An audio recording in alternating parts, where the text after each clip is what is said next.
The Chains of Slavery. Preceded by the Autobiography.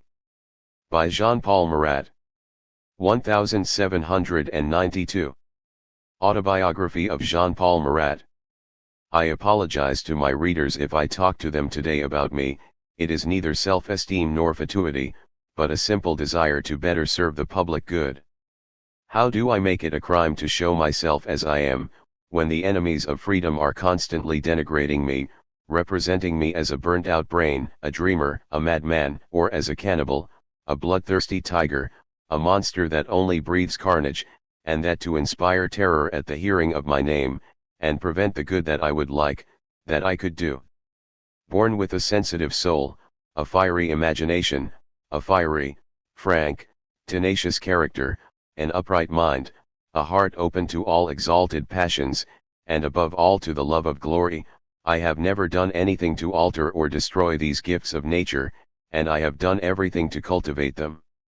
By an uncommon happiness, I had the advantage of receiving a very careful education in my father's house, of escaping all the vicious habits of childhood, which enervate and degrade man, of avoiding all deviations from youth, and to arrive at virility without ever having abandoned myself to the ardor of passions. I was a virgin at the age of 21, and already for a long time devoted to the meditation of the cabinet. The only passion that devoured my soul was the love of glory, but it was still only a fire smoldering under the ashes. It is from nature that I derive the temper of my soul, but it is to my mother that I owe the development of my character, for my father never aspired to make me anything but a scholar. This respectable woman, whose loss I still mourn, cultivated my early years. She alone caused philanthropy, love of justice and glory to blossom in my heart, precious feelings. Soon they became the only passions which from then on fixed the destinies of my life.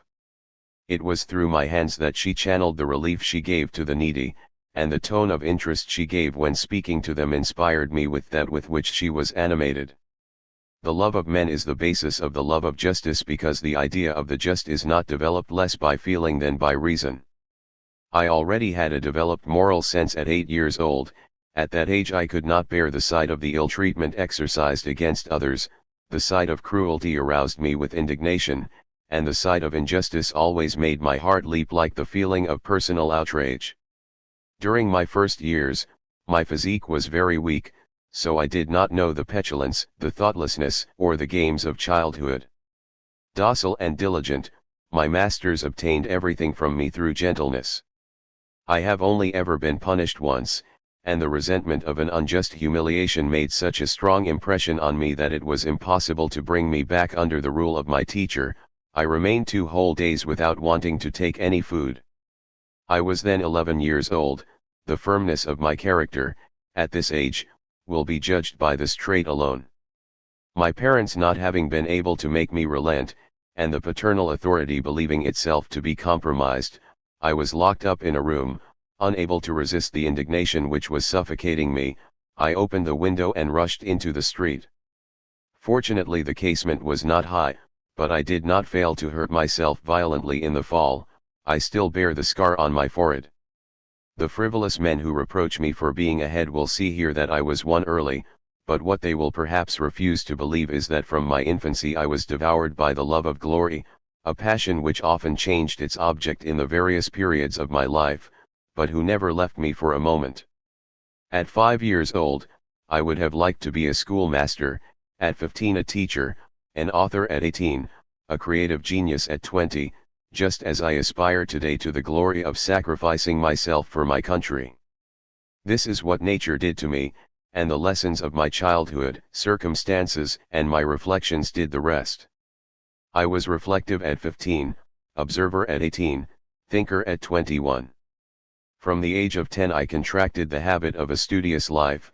The work of the mind has become for me a real need, even in my illnesses, and, my sweetest pleasures, I have found them in meditation, in those peaceful moments when the soul contemplates with admiration the magnificence of the spectacle of nature, or when, withdrawn into themselves, it seems to listen to itself in silence, to weigh in the balance of happiness the vanity of human greatness, to pierce the dark future, to seek man beyond the tomb, and to carry an anxious curiosity about his eternal destinies. Apart from the small number of years I devoted to the practice of medicine, I spent 25 of them in retirement, reading the best works of science and literature, studying nature, in deep research and in meditation. I believe I have exhausted almost all the combinations of the human mind on morals, philosophy, and politics, to gather the best results. I have 8 volumes of metaphysical, anatomical, and physiological research on man. I have 20 of discoveries on the different branches of physics. Several have been published for a long time, the others are in my boxes. I carried into my study the sincere desire to be useful to humanity, a holy respect for truth, a feeling for the limits of human wisdom, and my dominant passion, the love of glory. It was she alone who decided on the choice of subjects I dealt with, and who made me constantly reject any subject on which I could not allow myself to arrive at the truth, at great results, and to be original. Because I cannot bring myself to revise a subject already treated, nor to dwell on the works of others. I would dare to flatter myself that I have not missed my goal, judging by the unworthy persecution that the Royal Academy of Sciences has never ceased to inflict on me for 10 years, when it was satisfied that my discoveries about light had overturned its work for a century and that I cared very little to enter its bosom. Like the D'Alemberts, the Caritats, the Leroys, the Menis, the Lalandis, the Laplaces, the Monges, the Cousins, the Lavoisiers, and the charlatans of this scientific body wanted to be alone on the candlestick, and which they held in their hands the trumpets of fame, would you believe that they had succeeded in depreciating my discoveries throughout the whole of Europe, in raising against me all the learned societies, and in closing all the journals to me, to the point of not to even be able to announce the title of my works, to be forced to have a figurehead to have some of my productions approved? I had been groaning for 5 years under this cowardly oppression. When the revolution was announced by the convocation of the States General, I soon glimpsed where things would come from, and I began to breathe in the hope of finally seeing humanity avenged, to help break his chains and put me in my place. It was still only a beautiful dream. He was on the verge of fainting, a cruel illness threatened me to go and finish him in the grave. Not wanting to leave life without having done something for freedom, I composed the offering to the fatherland, on a bed of pain. This pamphlet was very successful. He was crowned by the Patriotic Society of the Cavo, and the pleasure I felt at it was the principal cause of my recovery. Returned to life, I occupied myself only with the means of serving the cause of liberty. I was not long in becoming indignant at the bad faith of Necker and his criminal efforts to make double representation illusory and to stop the reform of the government which he had brought about. I was not long in becoming indignant either at the lack of zeal of the deputies of the people, and at the lukewarmness of their efforts against the privileged orders which wanted to dissolve the States General.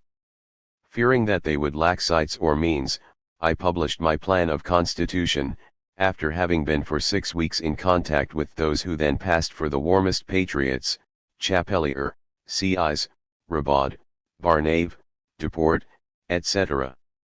But I soon had reason to recognize that their apparent nullity was due to other causes than to a lack of enlightenment, and I felt that it was necessary to work much more to combat the vices than the errors. This could only be done by means of a daily sheet where the language of the austere truth would be heard, where the legislator would be called back to principles, where the rogues, the prevaricators, the traitors, where all the plots would be revealed, where all the traps would be uncovered, where the tocsin would be sounded at the approach of danger. I therefore undertook the friend of the people. We know the successes of this paper, the terrible blows it dealt to the enemies of the revolution, and the cruel persecutions it brought upon its author.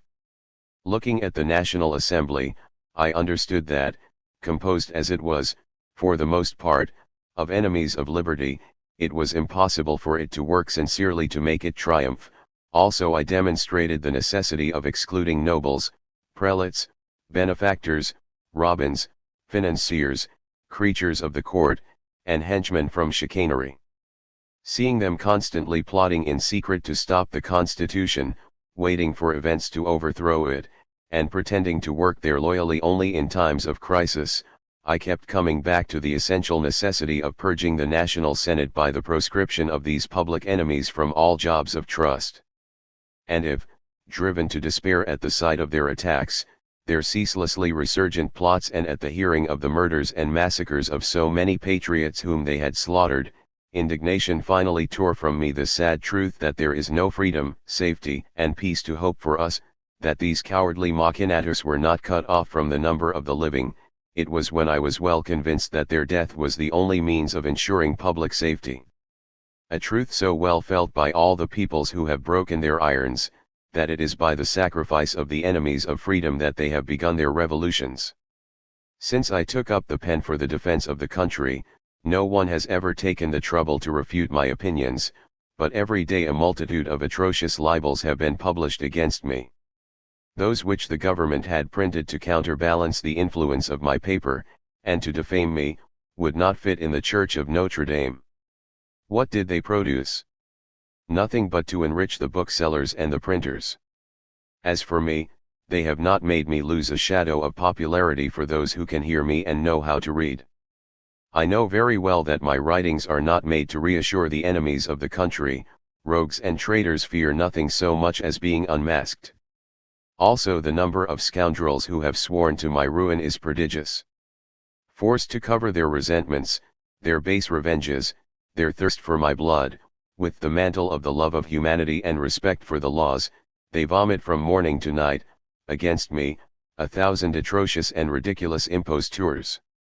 The only ones who have found dupes, and whom they never tire of repeating, is that I am a burned brain, an atrabilar madman, or else a bloodthirsty monster, or else a bribed scoundrel. I would not deign to reject these absurd calumnies if a large number of my colleagues, led astray on my account by interested scoundrels, did not expect a victorious answer from me. I can give it to them. Let them read the writings that I published at the beginning of the Revolution, the offering to the fatherland, my plan of constitution, my code of criminal legislation, and the first 100 numbers of the Friend of the People, and let them tell me in which work, renowned for wisdom and philanthropy, they find more consideration, prudence, moderation, love of men, of liberty, and of justice. They make it a crime for me to have asked for the heads of traitors and conspirators. But have I ever dedicated these scoundrels to the revenge of the people, except when they braved the sword of justice with impunity, and when the ministers of the law were only occupied in assuring them of impunity? And then where is the great crime of having demanded 500 criminal heads in order to spare 500,000 innocent ones? Isn't this very calculation a trait of wisdom and humanity? They accuse me of being a sold villain. But I could make millions just by selling my silence, and I'm in misery. I lost my state, the remains of my fortune, by the revolution, and I still have 2,000 crowns of debt left to me by the rogues in whom I had given my confidence, who abused my name and who stripped me. I have developed my whole soul in those of my honest colleagues who seem to ask only to know me thoroughly, to come closer to me, and finally work for the good of the people too long forgotten, by the cruel dissensions which reign in the assembly. I am ready for all the condescensions which do not compromise the public safety, the rights, and the interests of the nation. I only require from them good faith. Let them say a word, and I am ready to consult with them on the means of assuring the liberty, peace, and happiness of the nation. I ask nothing better than to lay down the whip of censorship for the rule of the legislator, but if, abusing my confidence, they only wanted to chain my pen, that they would know that it would only be so for a moment, I would hasten to mark them with the seal of reproach, and they would be my first victims, because I will never consent to deceive the people. Jean-Paul Marat. The Chains of Slavery. Contents. Presentation by Marat of the French edition of his book. Notice. The Chains of Slavery. Speech to the electors of Great Britain. Introduction. 1. Love of domination. 2. Extent of the state. 3. Of the different ages of the nations. 4. Poverty-friendly nations. 5. Vices of the political constitution. 6. Power of time. 7. Parties. 8. Public enterprises. 9. Win the affection of the people. 10. Devise power. 11 Debase peoples. 12 Continuation of the same topic. 13 Encourage letters, fine arts and pleasing talents. 14 Corrupt the people. 15 Commerce. 16 Luxury. 17 Flatter the greed of the people. 18 Debauchery. 19 False idea of freedom. 20 Make creatures. 21 Turn off the love of fame. 22 Encourage bondage. 23 Keep men of merit out of jobs and good men. 24 Hypocrisy of princes. 25 Deaf led. 26 Innovate. 27 Multiply government creatures. 28 Divide the nation. 29 Opposing the various orders of the state to each other. 30 Tiring the people of their freedom. 31 Filling the top spots in the state of corrupt men. 32 Withdraw from the sword of the law the guilty agents of power. 33 Fill the courts with corrupt judges. 34 Disarm subjects. 35 Provide for the pay of the troops. 36 Attack against the laws, judgments against freedom. 37 Blind public safety.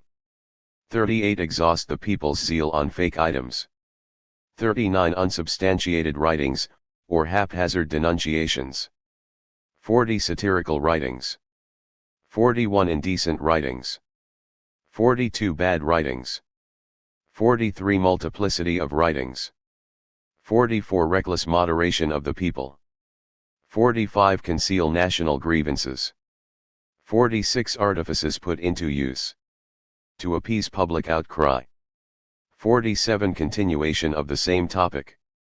48 Continuation of the same topic. 49 Prevent the redress of public grievances. 50 Of ignorance. 51 False idea of tyranny. 52 Continuation of the same topic. 53 Misrepresent the names of things. 54 Superstition. 55 Double league between princes and priests. 56 Vain efforts of the people. 57 Deceitful. 58 Constant pursuit of the same purposes. 59 Corrupt the legislative body. 60 The lack of firmness of the sovereign's representatives against government companies. 61 Prevent riots. 62 Accuse the people to military expeditions. 63 Secure army. 64 Remove the military from civil power. 65 To inspire the soldier with contempt for the citizen. 66 Undermine supreme power. 67 Of foreign war. 68 Civil war. 69 Ruin the peoples. 70 Flattery. 71 Continuation of the same subject. 72 Foolishness of peoples. 73 Stupid prejudices. 74 Continuation of the same topic. 75 Ridiculous vanity of peoples. 76 Usurp supreme power. 77 Continuation of the same subject. 78 Coups. 79 Violent measures. 80 Ceremonial and style of chancery. 81 The people forge their irons. 82 Despotism. 83 Fear of punishment. Table of vices in the English Constitution. Letter to the President of the States General. Discourse on the vices of the Constitution of England. Speech to the English. Presentation. The work I am publishing today has been in my portfolio for many years. I drew it from it in 1774, on the occasion of the new election of the Parliament of England. May I be permitted to say a few words here about its origin and its successes, the silent persecution which it brought upon me on the part of the Cabinet of St. James, will put my readers in a position to judge of the value that attached to it the English ministry. Devoted from my youth to the study of nature, I learned at an early age to know the rights of man, and I never let slip the opportunity of being their defender.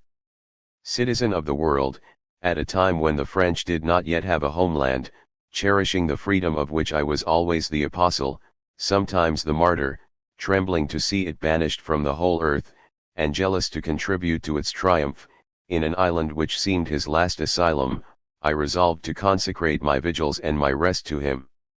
A parliament decried for its venality was drawing to a close as the time for electing the new one approached. On him rested all my hopes. It was to impress upon the electors of Great Britain the necessity of making their choice fall upon enlightened and virtuous men. The only practicable means was to awaken the English from their lethargy, to paint them the inestimable advantages of liberty, the dreadful evils of despotism, the scenes of terror and dread of tyranny, in a word, to make pass through their souls the sacred fire which devoured mine. This was the aim of my work. But how could it be welcomed by a nation strongly prejudiced against anything that smacks of foreignness, if it did not appear in the language of the country? To make it more interesting to read, I drew from the history of England almost all the examples in support of my principles. To devour 30 mortal volumes, to make extracts from them, to adapt them to the work, to translate it and to print it, all that was the business of 3 months. The term was short, it required all my activity, and my ardor knew no bounds. During this interval I worked regularly 21 hours a day, scarcely took 2 of sleep, and to keep myself awake, I made such an excessive use of coffee with water that it almost cost my life, even more than the excess of work. The work finally emerged from under the press. My extreme desire that it should appear in time sustained my courage down to that time, also when I handed it over to the publishers, believing that I had nothing more to do than quietly await its release. Success, I fell into a kind of annihilation which bordered on stupor. All the faculties of my mind were astonished, I lost my memory, I was stupefied, and I remained 13 whole days in this pitiful state, of which I cannot emerge only with the help of music and rest. As soon as I could attend to my business, my first care was to inform myself of the fate of the work. I was informed that he was not yet in the public. I went to the publishers, responsible for having it announced by the newspapers. None had thought of it, some even reconsidered their commitment. I found others, I determined to do it myself. The necessary steps, and in my impatience, I will run to the various publishers of these papers. As they advertise no book without payment, I offered to pay the charge at once. All refused, without wanting to give any reason for this strange refusal. Only one gave me to understand that the address to the electors of Great Britain, placed at the head of the work, could be the cause. It was only too obvious that they were sold. Wanting to have proof of this, I offered him 10 guineas, for a simple advertisement, instead of 5 shillings, which was the usual price. I could earn nothing, and I no longer doubted that a better filled purse than mine had taken the lead and covered the bid. The eagerness that the Sir Becket, bookseller to the Prince of Wales, showed as soon as the book appeared, to have his name removed from the list of publishers, put me on the path. I understood too late that the minister, fearing that this work but his intrigues, to ensure himself of the majority of the Parliament, had bought a printer, publishers, and journalists. I had no difficulty in going back to the source. By means of the information which I had just procured, my printer was Scottish, attached to Lord North, to whom he passed the sheets of the work, as they came out of the press. A few words he once dropped in conversation had taught me his connection with this lord, and predicting to me that the excessive energy of the book would prevent it from being accepted, he went so far as to say that it would bring me disagreements. Informed by the example of Wilkes, of the attempts which a bold minister might make against me, and in no mood to quietly sell him the right to outrage me, I had for 6 weeks a pair of pistols under my bedside. Determined to properly receive the state messenger who would come to collect my papers. He did not come. The minister, informed of my character, had judged appropriate to employ only ruse, all the more sure of his fact, that in my quality of foreigner, I was not presumed to know the means of thwarting him. Indignant at the obstacles put in the way of the publication of my work, I decided to send as presents almost the entire edition to the patriotic societies of the north of England, reputed to be the purest in the kingdom. The copies addressed to them were exactly delivered by public cars. The minister got wind of it. To nullify all my complaints, he surrounded me with emissaries who followed my steps, gained my host, my servant, and intercepted all my letters, even those of my family. Surprised to see the correspondence of my acquaintances, of my friends, of my relatives, suddenly interrupted, I had no doubt that I was surrounded by spies. To expatriate them, I decided to go to Holland, to return to London by the north of England, and to visit in passing the patriotic societies, to which I had given my work. I stayed 3 sen. Carlisle, Berwick, and Newcastle. It was there that all the minister's intrigues were revealed to me. I learned that 3 of these companies had sent me letters of affiliation in a golden box, which was given in my absence to one of my publishers, from whose hands the ministerial emissaries had withdrawn it in my name. Those of Newcastle in particular, not wanting to allow me to bear alone the cost of the edition which I had distributed as gifts, reimbursed me for them exactly, after having made a new one, which they distributed in the 3 kingdoms. After celebrating me each in turn, and awarding me the civic crown. My triumph was complete, but it was late. I had the pain of seeing that by pouring out the gold with both hands, the minister had succeeded in stifling the work until the elections were over, and that he only allowed it free rein when he no longer had to fear the awakening of the electors. We see by this history that it is not today that I am sacrificing on the altars of freedom.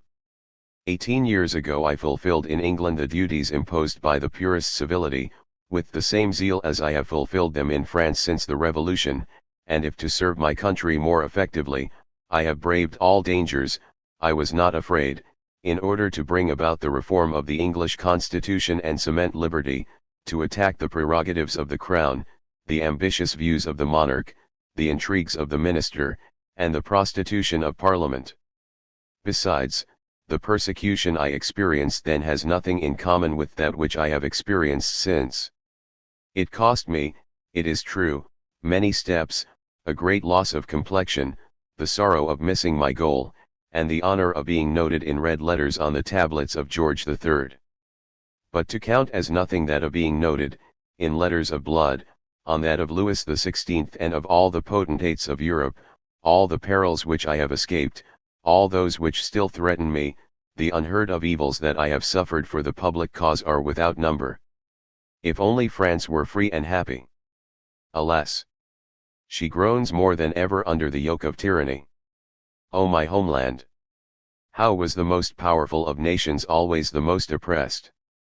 What outrages have you not suffered, for so many centuries, from your kings, your princes, your magnates, these gods of the earth by their pride, and by their vices the scum of the human race? To what misery did the greed of your agents expose you? What evils have not your leaders, your agents, your own representatives done to you, cowardly slaves of the vilest of mortals? What reproach, what anguish, what calamities have you not suffered from the numerous horde of your implacable enemies? And your patience is not over. To fill the measure, will you have to expose yourself again to the treacheries of the new scoundrels? And what disasters are you left to experience from the powers conspired against you, if not devastation and ignominious torments? So many misfortunes have melted on your head for so long, only for not having known the atrocity of your leaders, and not having known how to unravel the black fabric of the artifices they used to put you back in order. Chain. The picture I place before your eyes today was intended for the instruction of your children. May it fill them with horror for tyranny. May he warn them against the machinations of their proxies. May he arm them against the enterprises of the cabinet, and may the monarch never catch them off guard. Speech to the voters of Great Britain. In times of calm and plenty, amidst the successes of peaceful government, nations swept along by the current of prosperity, fall asleep unsuspectingly in the arms of their rulers, and the voice of a God would not wake them from their lethargy. But in times of trouble and calamity, when princes, marching in arbitrary power, trample the laws under their feet without shame or remorse, public attention is aroused by the smallest objects, and the voice of a simple citizen can make an impression on people's minds. Gentlemen, if by bringing together before your eyes, in the same picture, the odious artifices which princes employ to make themselves absolute, and the appalling scenes of despotism, I could revolt your hearts against tyranny, and inflame them with love freedom, I would consider myself the happiest of men. The present Parliament is coming to an end, and never was dissolution more desired by an oppressed people. Your most sacred rights have been boldly violated by your representatives, your remonstrances have been artfully rebuffed by the throne, your complaints have been stifled with perfidy, by multiplying the grievances which excited them. You yourselves have been treated like stirring, suspicious and unloved subjects. This is our position, and if it doesn't change soon, the little freedom left to you is ready to disappear. But the time for reparations is drawing near, and it's up to you to get the justice you've been asking for in vain for so long. As long as virtue reigns in the great council of the nation, the rights of the people and the prerogatives of the crown balance in such a way as to serve each other as counterweights. But as soon as neither virtue nor honor is found there, the balance is destroyed. The Parliament, which was the glorious boulevard of British freedom, is metamorphosed into a bold faction which joins the cabinet, seeks to share with it the spoils of the state, enters into all the criminal plots of the rogues at the helm of affairs, and supports their fatal measures, into a band of masked traitors who, under the name of faithful guardians, traffic shamefully in the rights and interests of the nation.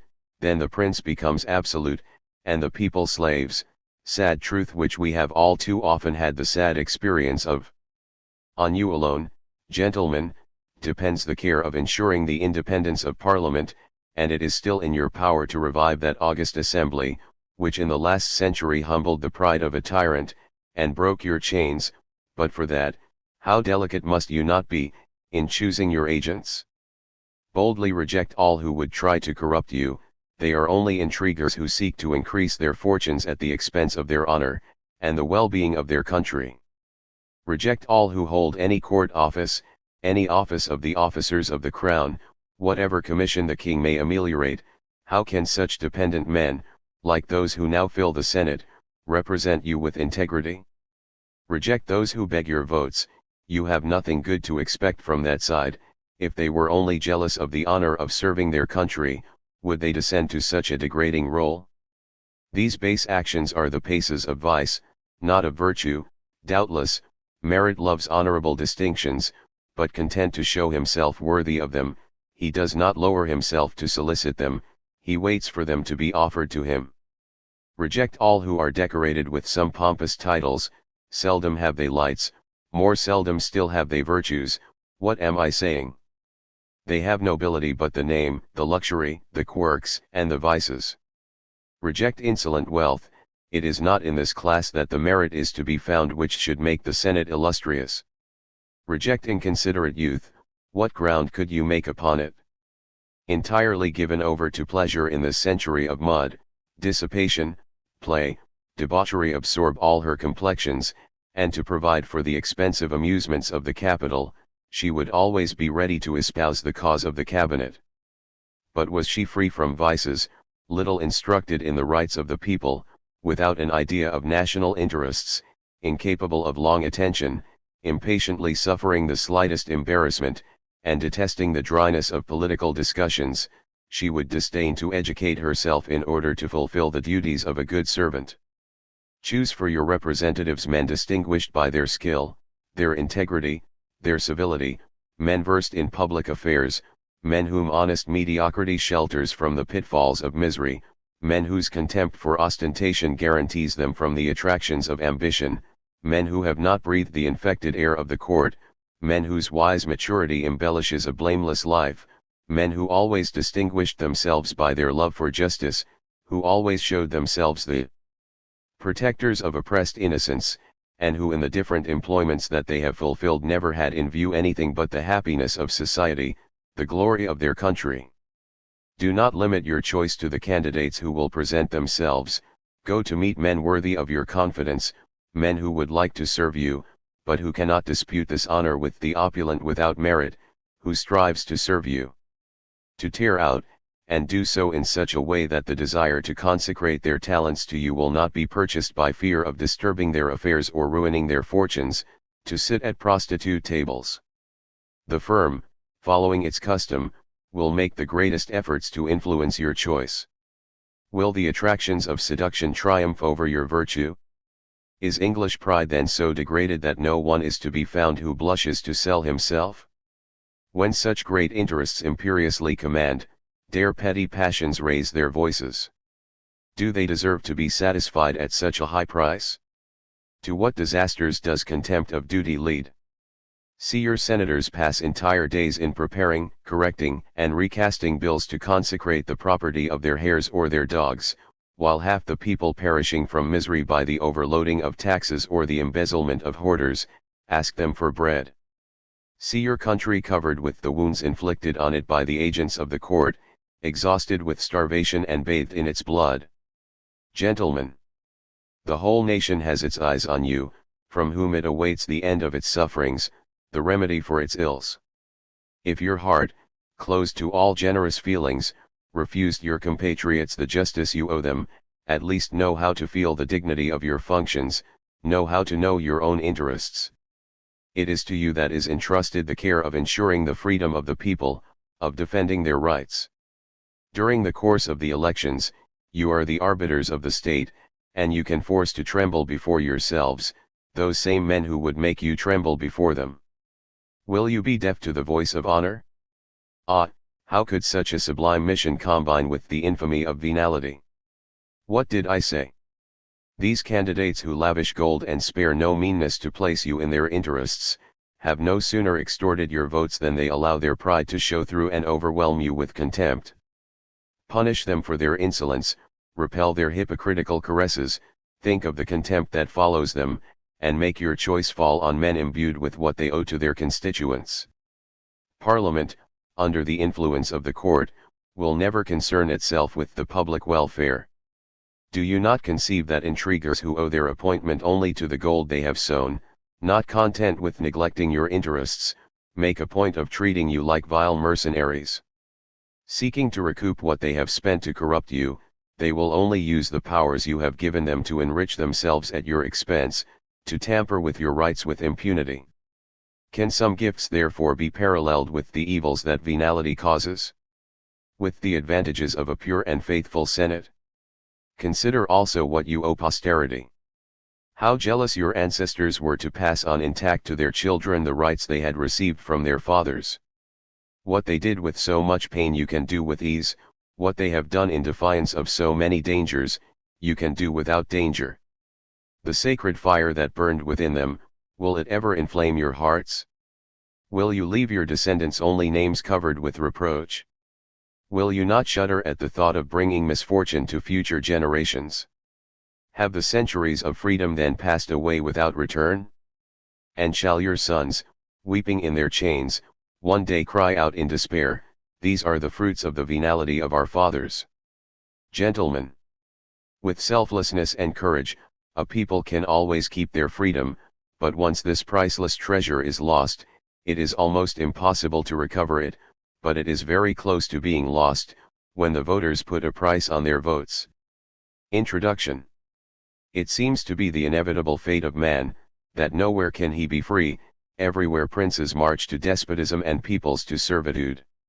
It is a strange spectacle, that of a political government. We see there, on the one hand, the bold designs of a few unworthy plots, and the secret springs they use to establish their unjust empire. On the other, we see the nations who rested in the shadow of the laws, put in irons, the vain efforts made by a multitude of unfortunates to free themselves from oppression, and the numberless evils which slavery drags in its wake.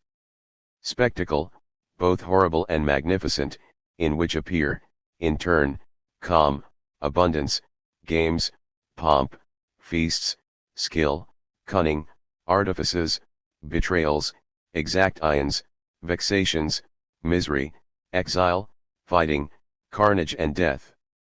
Sometimes despotism is suddenly established by force of arms and an entire nation is violently enslaved, but it is not of this march of legitimate authority to arbitrary power that I have to speak in this work.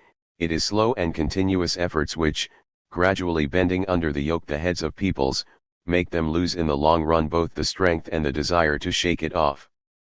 Considering well the establishment of despotism, it appears to be the necessary consequence of time, inclinations, of the human heart, and of the defectiveness of political constitutions. Let us see how, in their favor, the chief of a free nation usurps the title of master and finally puts his will in the place of the laws. Let us pass in review that multiplicity of machines to which the audacious sacrilege of princes has recourse, to undermine the constitution. Let us follow their black projects, their low intrigues, their deaf intrigues. Let us enter into the details of their disastrous policy. Let us unveil the principles of this deceptive art. Let us grasp its general spirit and bring together in a single picture the attacks made everywhere on freedom. But in developing this vast subject, let us pay less attention to the order of times than to the connection of matters. As soon as a people has entrusted to some of its members the dangerous deposit of public authority and entrusted to them the task of enforcing the laws, always enchained by them, sooner or later it sees its liberty, his possessions, his life at the mercy of the leaders he has chosen to defend him. Does the prince come to cast his eyes upon the deposit entrusted to him? He tries to forget from what hands he received them. Full of himself and his projects, each day he supports with more impatience the idea of his dependence, and he neglects nothing to free himself from it. In a newly founded or reformed state, to strike open blows at liberty, and to want first to ruin the edifice of it, would be a rash enterprise. When the government disputes with open force the supreme power and the subjects realize that one wants to enslave them, they always have the upper hand. From his first attempts, united against him, they destroy in an instant the fruit of all his efforts, and his authority is over, if he does not show the greatest moderation. Also, it is not by marked undertakings that princes ordinarily begin to enchain peoples. They take their measures from afar, they resort to the defile of politics. It is by sustained efforts, by barely perceptible changes, by innovations the consequences of which can hardly be foreseen. Let them march in silence to their goal. Chapter I. Of the love of domination. A good prince is the noblest of the Creator's works, the best suited to honor human nature and to represent the divine. But for a good prince, how many monsters on earth! Almost all of them are ignorant, sumptuous, superb, addicted to idleness and pleasures. Most are lazy, cowardly, brutal, arrogant, incapable of any commendable action, of any sense of honor. Some have activity, knowledge, talents, genius, bravery, generosity, but justice, that first virtue of kings, is absolutely wanting to them. Finally, among those who are born with the happiest dispositions, and among whom these dispositions have been best cultivated, there is hardly a single one who is not jealous of extending his empire, and of commanding as master, only one who, to be a despot, is not ready to become a tyrant. The love of domination is natural to the human heart, and in whatever state it is taken, it always aspires to take precedence. Such is the principle of the abuses which the depositaries of authority make of their power, such is the source of slavery among men. Let us begin by taking a look at the greater or lesser ability of peoples to retain their freedom. We will then examine the means used to destroy it. Chapter 2. Of the extent of the state. It is to violence that states owe their origin. Almost always some happy brigand is the founder, and almost everywhere the laws were, in their principle, only police regulations, proper to maintain to each the tranquil enjoyment of his plunder. However impure the origin of states, in some equity emerged from the bosom of injustices, and liberty was born from oppression. When wise laws form the government, the small extent of the state contributes not a little to maintain the reign of justice and liberty, and always all the more effectively the less considerable it is. Popular government appears natural to small states, and the most complete liberty is found there. In a small state, almost everyone knows each other, everyone has the same interests. From the habit of living together is born that sweet familiarity, that frankness, that confidence, that certainty of commerce, those intimate relations which form the sweetness of society, love of country. Advantages of which large states are deprived, where hardly anyone knows each other, and whose members always regard each other as strangers. In a small state, the magistrates have their eyes on the people, and the people have their eyes on the magistrates. The subjects of complaint being quite rare, are much better investigated, rather repaired, more easily prevented. The ambition of the government could not take flight there without raising the alarm, without encountering invincible obstacles. At the first signal of danger, each unites against the common enemy, and arrests him. Advantages of which great states are deprived, the multiplicity of affairs prevents them from observing the course of authority, from following its progress, and in this whirlwind of objects which are continually renewed, distracted from each other, we neglect to notice the attacks made on the laws, or we forget to pursue their repair. Now, the poorly observed prince walks there more surely and more rapidly to absolute power. Chapter 3. Of the different ages of the nations. At the birth of civil societies, common sense, harsh and rustic mores, strength, courage, audacity, contempt for pain, pride, love of independence, form the distinctive character of nations. All the time that they keep this character is the age of their childhood. To these savage virtues succeed the domestic arts, the military talents, and the political knowledge necessary for the management of affairs, that is to say, suitable for making the state formidable without, and tranquil within. This is the era of the youth of nations.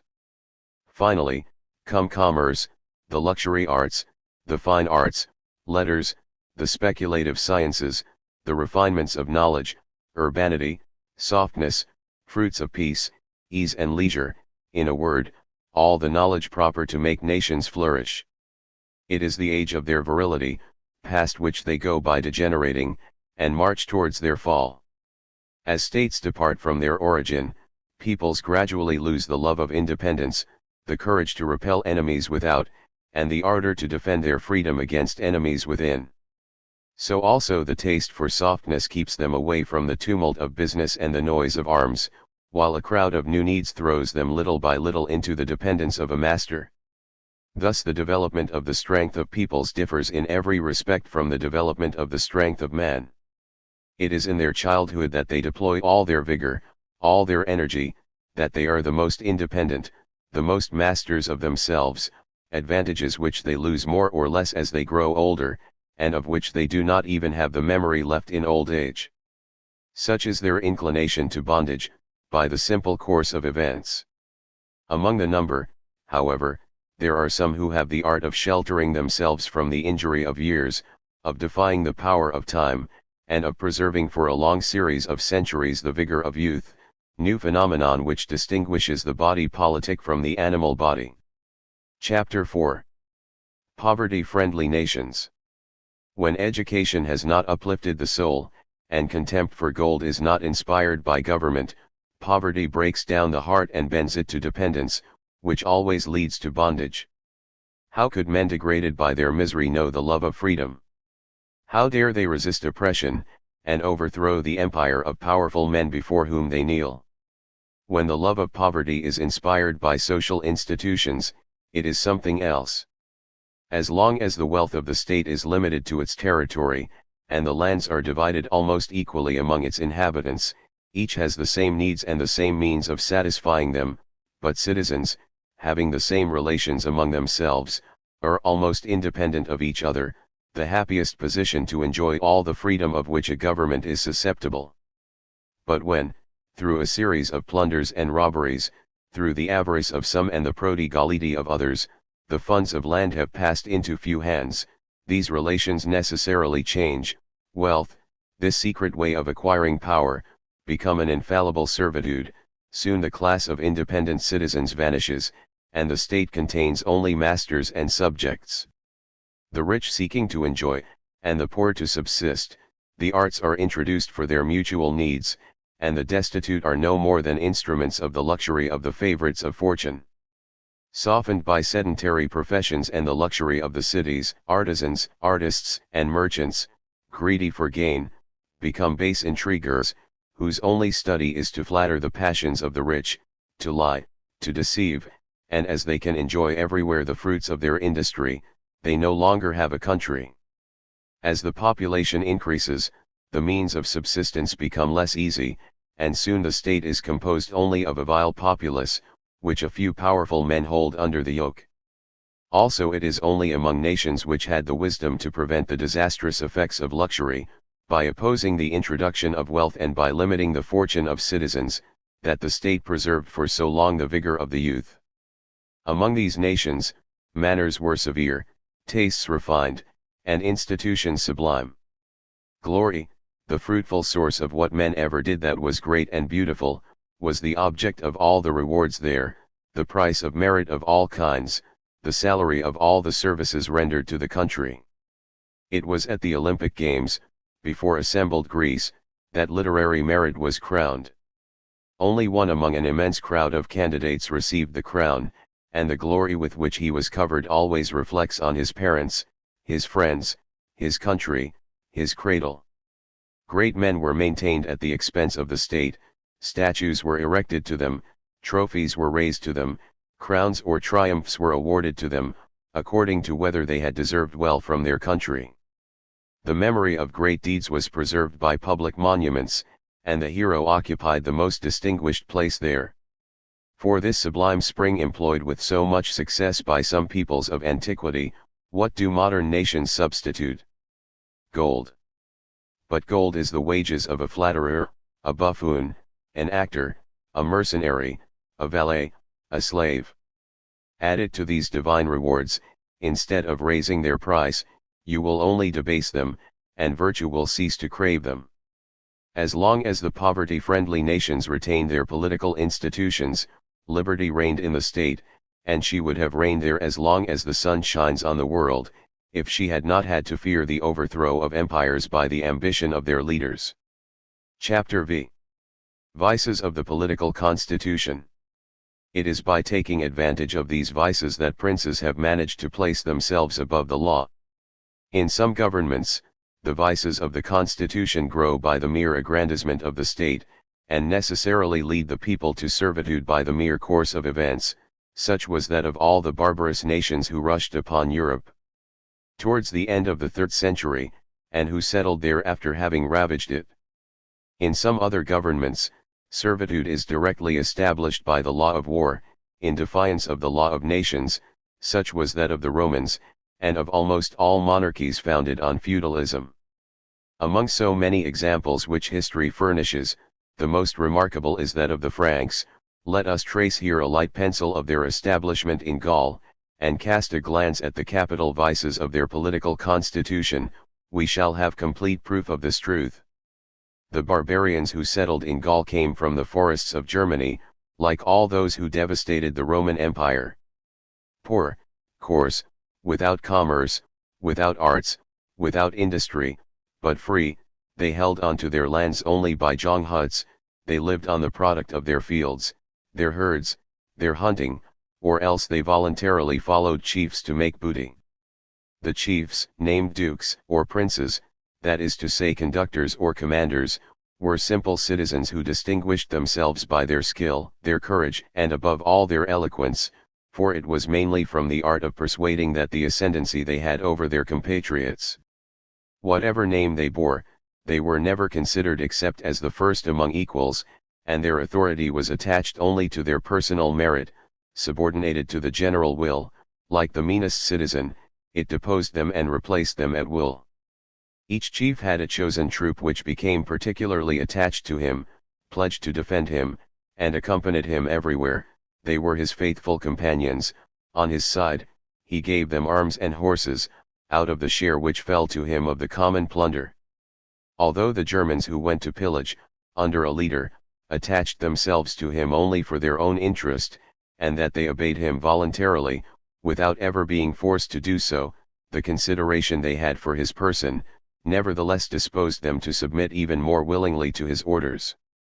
And as they did not foresee where the ascendancy of a captain, accustomed to commanding them, and the long habit of following his orders might lead them one day, they took no precaution with regard to him, not imagining that men trained in arms and full of heart, could ever be mastered, let alone oppressed, by an individual who prevailed only at their pleasure.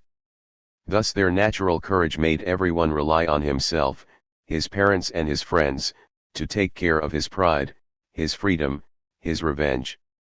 This profound security soon favored the intrigues of ambition and politics. The influence naturally had over them by any man who had long been in possession of leading their expeditions and settling their differences, must have been considerable. It could only increase further, by the care he took to capture their benevolence, by the consideration he showed them, by the gifts he gave them, by the insinuations he suggested to them, by the promises of devotion and the oaths of fidelity which he extorted from them, when they were hot with wine, fatal promises, reckless oaths, which he did not fail to remind them of at the first opportunity.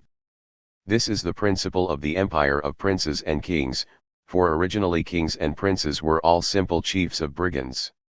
Respect for the father necessarily reflected on the children, it seemed natural to expect the same services from him. The desire of a chief to transmit his preeminence to his sons, and the care he took to charge them early with a few blows of the hand, accustomed their comrades to seeing them at their head. When they showed skill and courage, it was therefore easy for them to succeed in command, and for the place of captain to be perpetuated in the family. This is the origin of hereditary nobility, for hereditary nobility was at first only the succession to dignities in the same families. The Franks brought their customs and customs to Gaul. Enslaved men conquered for a master, free men conquered for themselves, thus all those who survived the victory, took part in the conquest, and shared according to their ranks the lands taken from the vanquished. Those that each received in his own right were called Eladiates. After the conquest, having to maintain their new possessions, not only against the former inhabitants of the country whom they had despoiled, but against the enemies from outside, they occupied themselves with the care of defending them. This was the principal object of their police. They therefore brought to their government the modifications which their new situation demanded. Every free man, on receiving land, undertook to march in arms against the common enemy, under a chief of his choice, and the general of the expedition remained chief of the colony, under the name of king. The greatness of the state brought about the multiplicity of affairs, and the multiplicity of affairs, preventing the nation from being assembled to deliberate on each one, necessitated the stability of the administration. The prince availed himself of the stability of the administration, to increase his power, to fortify himself against the nation itself, and make the crown hereditary. This was, no doubt, the object of his first care, and perhaps that of the first deliberations of the army. In principle, the government of the Franks was purely democratic, like that of the Germans. Sovereign authority resided in the assembled nation and extended over each branch of administration. After the conquest, the power to elect the king, to make the laws, to grant subsidies, to mint coins, to decide on peace and war, to redress public grievances, to pronounce definitively on the objects in dispute, to revise the lawsuits, all that was still within his competence. Illustrious head of the nation, for it was entirely in the army, the king was entrusted with the executive power, with the care of watching over the observance of the laws, the administration of justice, the safety of the nation state, and to support the expenses of the government, as much as to pay for his house. Instead of a fixed income, he was assigned a vast domain. Having thus a multitude of lands to give, he was able to reward services, attach his old companions to himself, and make new ones. Feudal government, well calculated for small tribes, could not suit a great nation.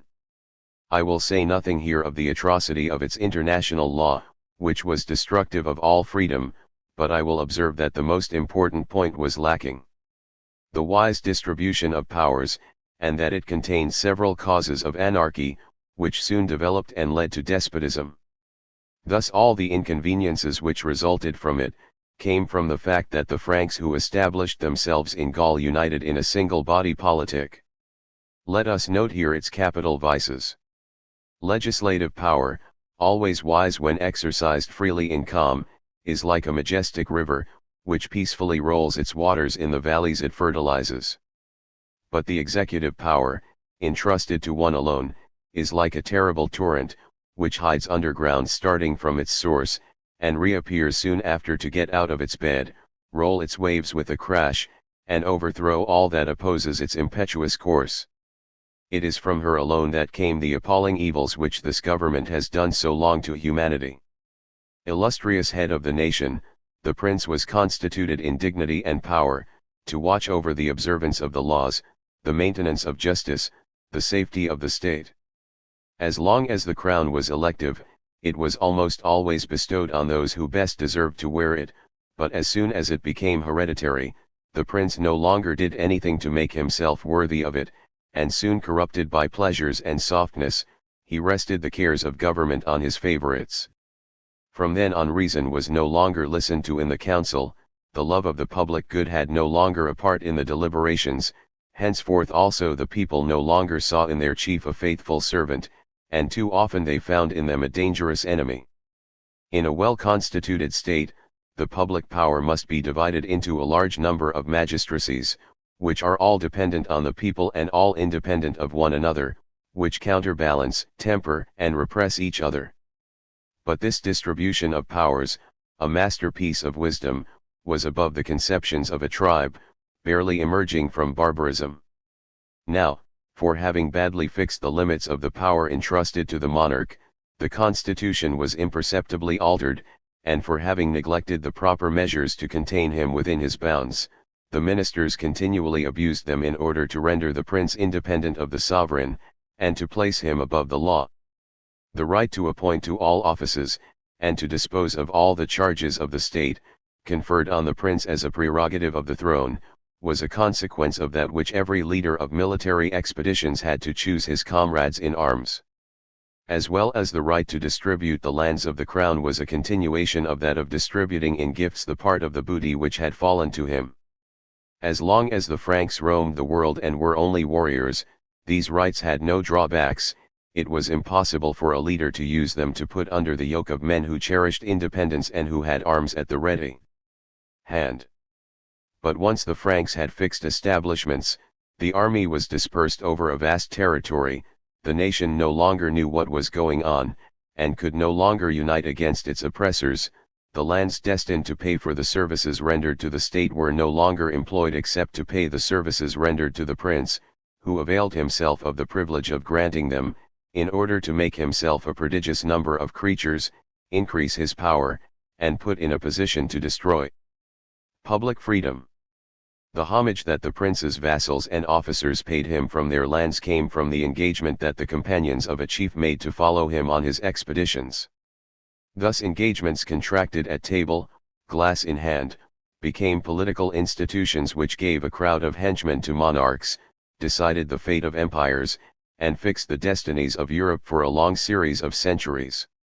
The fundamental maxim of feudal government, that all those who were under the military power of a chief, were also under his judicial power, came from the practice in which the Franks were, of taking as arbiter of their altercations the chief at whose orders they were accustomed to obey. Thus, from a simple condescension resulted a political maxim, which confused all the powers united in the hands of the officers of the prince, the formidable power to judge and the still more formidable military power, which covered France with vexations, extortions, prevarications, attacks, and legal assassinations. The right given to the prince, as a prerogative of the throne, to convoke the national assemblies was only that which the chiefs had to convoke the army. This right could never become dangerous to a small tribe, which subsisted only on the produce of its fields, its cattle, its hunting, or its plunder, because their own needs frequently compelled the chiefs to summon it. But among a great people who have assured means of subsistence and whose monarch has a vast domain, the motives for summoning the nation are much rarer, and the embarrassment of assembling it at a few points in the kingdom means that it is no longer summoned except for matters of the utmost importance. Even so, the prince made every effort to dispense with summoning her, even in the most urgent circumstances. Thus, shortly after the conquest, all matters were brought from the Senate of the nation to the cabinet of the prince, which immediately made him the arbiter of the state, until he became its master. To succeed, he only needed a little skill and a few talents. During the course of a prosperous reign, the people neglect themselves and fall asleep in security, while the prince, having his eyes constantly open to his interests, invades everything and succeeds in making himself absolute. It is true that the assemblies had the right to order the rectification of public grievances, but they were only held once a year, for 40 days. Now, to remedy the abuses, the repressive action of the legislator was only momentary, whereas that of the government, to multiply the attacks, was continual. As the supreme authority resided in the assembled nation, this authority received no attack, so long as the state had little extent, because the nation, few in number, always assembled to exercise it by itself. But as soon as the nation was dispersed over a vast expanse of country, being no longer able to assemble into a body, it was reduced to doing so by its representatives, and to entrusting the sovereign power to its offices of power. Henceforth freedom had no more guarantors, no more avenues, for apart from a small number of lofty souls who cherish it for its own sake, men hold to it only by the advantages it procures, now, whenever they find greater ones in destroying it than in defending it. To make it the arbiter or to sell it to a master. Thus, shortly after the conquest, the government of the Franks became representative, and the nation soon lost all its rights of sovereignty, forced, as she was by the extent of the state, to entrust its exercise to men solely occupied with their personal interests, and always tempted to use the powers with which they were invested, to satisfy their cupidity, their avarice, their ambition. In a small state, almost always limited to the territory of a town or a few hamlets, the nation, entirely in a poor and rustic tribe, having the same interests, the same magistrates, the same walls, being animated by the same spirit, and making liberty its supreme good, with its leaders always before their eyes, it sheds a close light on their conduct, and it robs them even of the idea of undertaking anything contrary to duty. But in a vast state, the nation, divided into several provinces, of which each canton, each city, each borough has magistrates, relations, and particular interests, does not form a well-united whole. Far from being equally interested in the affairs public, the sovereign's members most often take no part in them. Strangers to each other, they are bound neither by benevolence, nor by esteem, nor by friendship, nor by reciprocal advantages, nor by common rights, nor by hatred of tyranny, nor by love of freedom. How then would they know the duties of citizenship, love of country? From then on there is no longer union in the body politic. The man shows himself everywhere, and everywhere the citizen disappears. Thus, the state being too extensive, the delegates of the nation are no longer under its eyes. Little by little they get used to acting without consulting it, already they count it for nothing, soon they betray its interests without scruple. And they end up peddling their rights with impunity. In a state where men had become the object of public consideration only because of their intelligence, their bravery, their virtues, the honor of being chosen as representatives of the people necessarily fell on the chiefs. From that moment the nation was stripped of supreme authority, which soon became the prerogative of the great and the noble. Thus, by the simple extension of the state, the primitive form of government passed from democracy to aristocracy, without any change in the constitution. I should have said moved on to despotism, for the great and the noble being all creatures of the court, the prince found himself sole master of sovereignty. Although each delegate had the freedom to propose in the National Assembly what he thought appropriate, it was up to the prince who presided over it to fix the objects on which it was to decide, to do. Besides, this right could only devolve to him alone, for as soon as the nation came to form a great people, the government had a host of new relations both within and without, which he alone knew. The prince, having thus become the soul of all the deliberations, soon succeeded in chaining the sovereign, who could no longer see except when his first servant opened his eyes, nor speak except when he questioned him. Once master of enchaining the activity of the sovereign, the prince prevented him from learning of the hidden designs of the cabinet, of the abuse which the government made of its authority, of the infringements which it made of the laws, and he only left him the freedom to listen to his requests, to satisfy his needs, and to cooperate in his ambitious projects. From that moment the state found itself dependent on its chief. Thus this prerogative, little or not at all dangerous among a small people who always had their eyes open to their interests, and always arms in hand, soon became fatal to public liberty. It is of it that the kings of the two first races so often made use, to divert public attention from above the attacks of the government, by carrying it abroad, for then they never failed to incite some province to revolt, or engage the nation in some foreign war. Now, with each expedition they made, having new armies to form, in order to conquer much, they had to spread much, and as all their wealth consisted in the domain of the crown, it was necessary that they ceaselessly ravish the lands and the spoils of the vanquished, and that they ceaselessly give away these lands and these spoils, hence the troubles, the dissensions, the profusions *, the vexations, the plunders and the brigandages which fill the annals of these unhappy, weak, harsh and barbarous reigns. The revolution which the mere aggrandizement of the state had wrought in the form of government did not end there.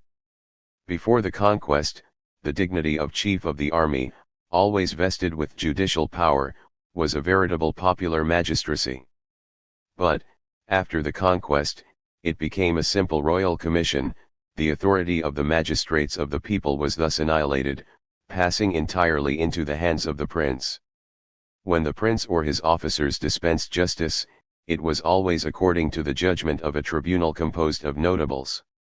In the primitive government, these notables were simple citizens, immediately drawn from the body of the people, and all interested in opposing the arbitrary judgments of a single person.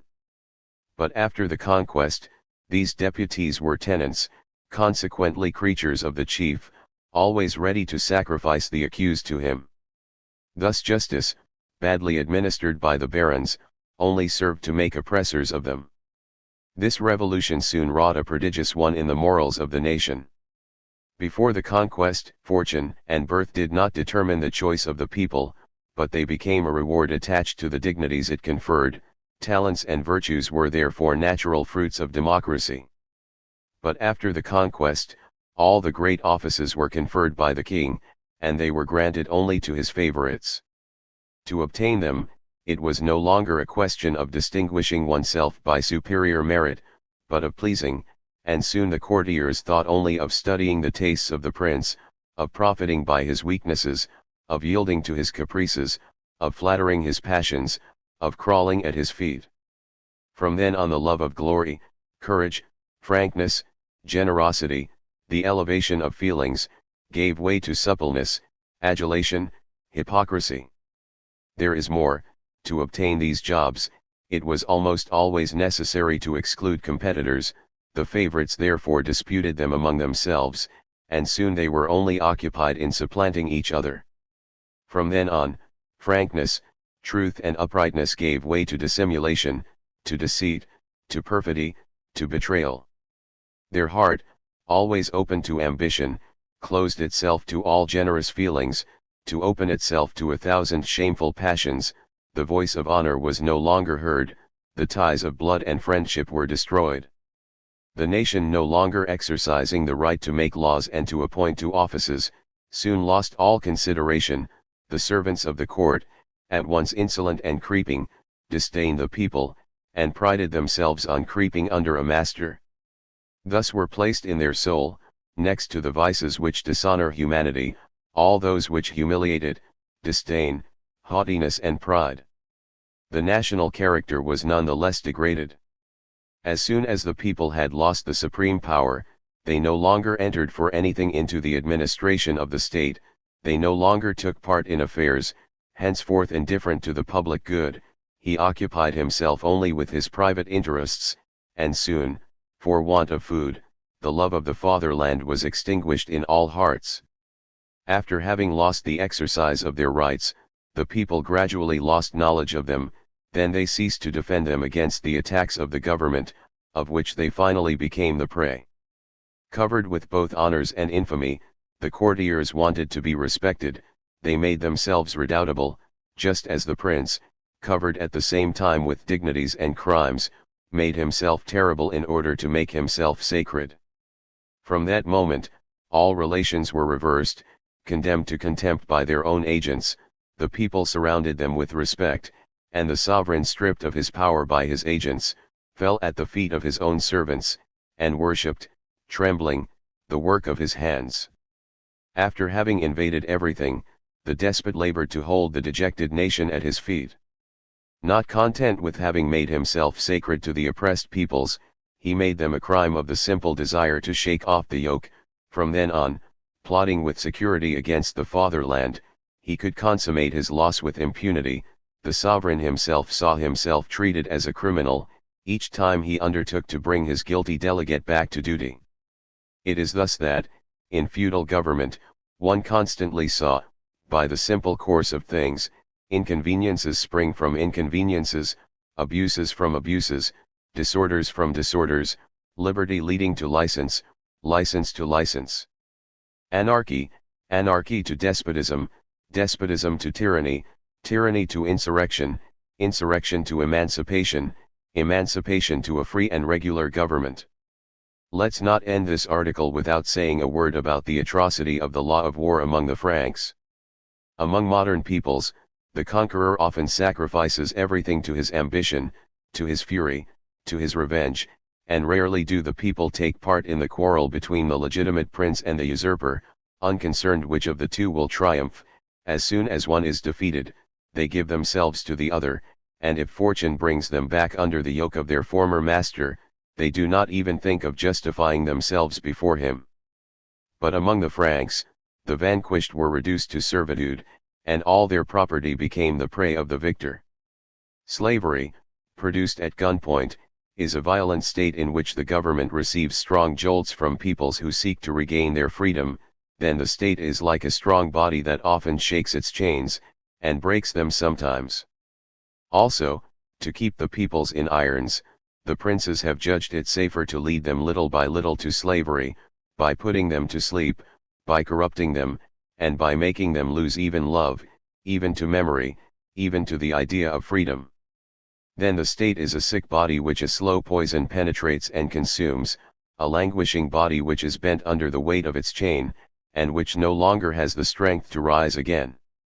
It is the artful means employed by politics to bring peoples to this dreadful state that I propose particularly to develop in this work. Chapter 6.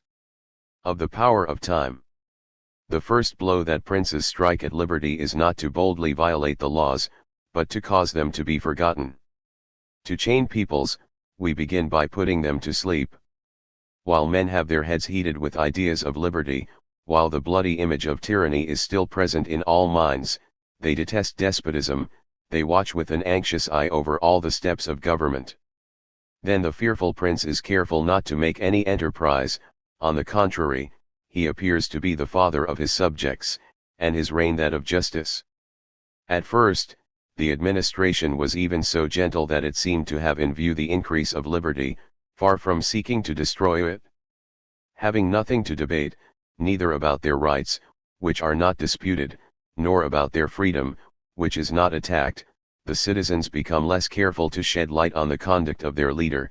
Little by little they cease to keep on their guard, and they finally get rid of all worries to live peacefully in the shadow of the laws. Thus, as we move away from the stormy epoch when the Constitution was born, we imperceptibly lose sight of liberty.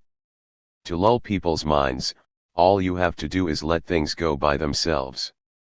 However, we do not always rely on the power of time alone. Chapter 7. Festivals.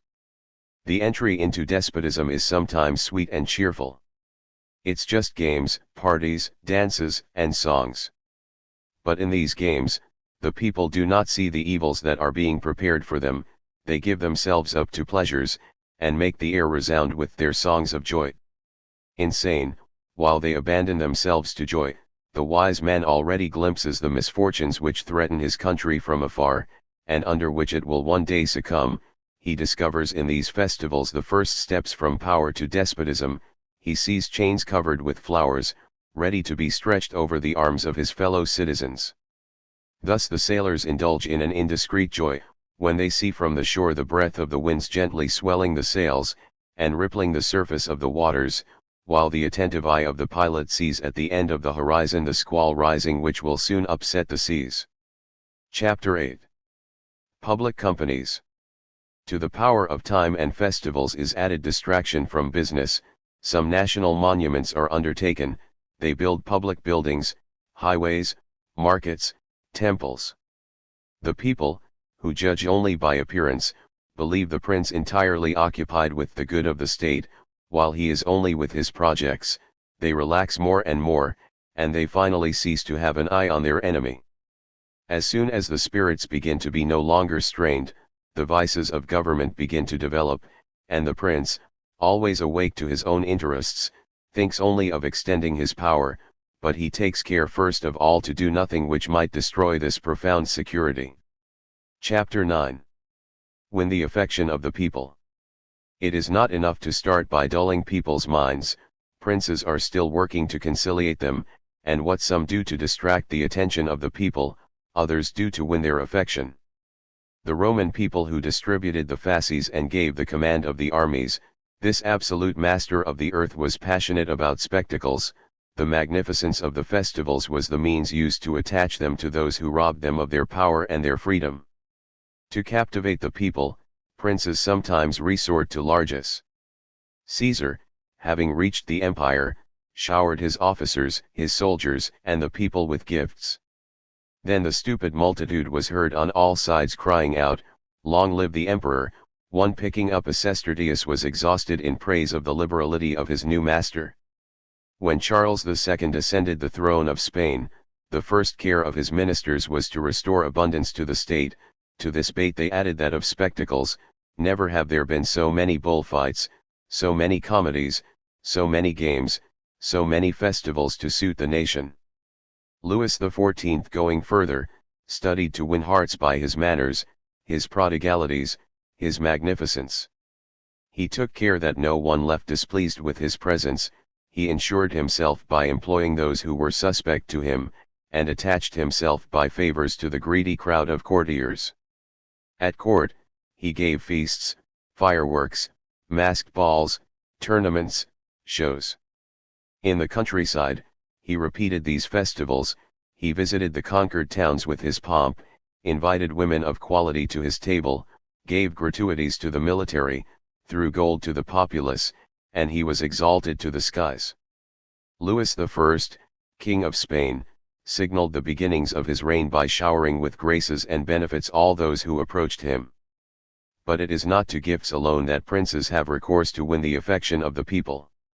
In ascending the throne, Ferdinand began with apparent acts of kindness. He ordered that the prisons be opened to all those detained there for non-capital crimes. He published an amnesty in favor of deserters and smugglers. He assigned 2 days of the week to receive the supplications of his subjects, and give audience.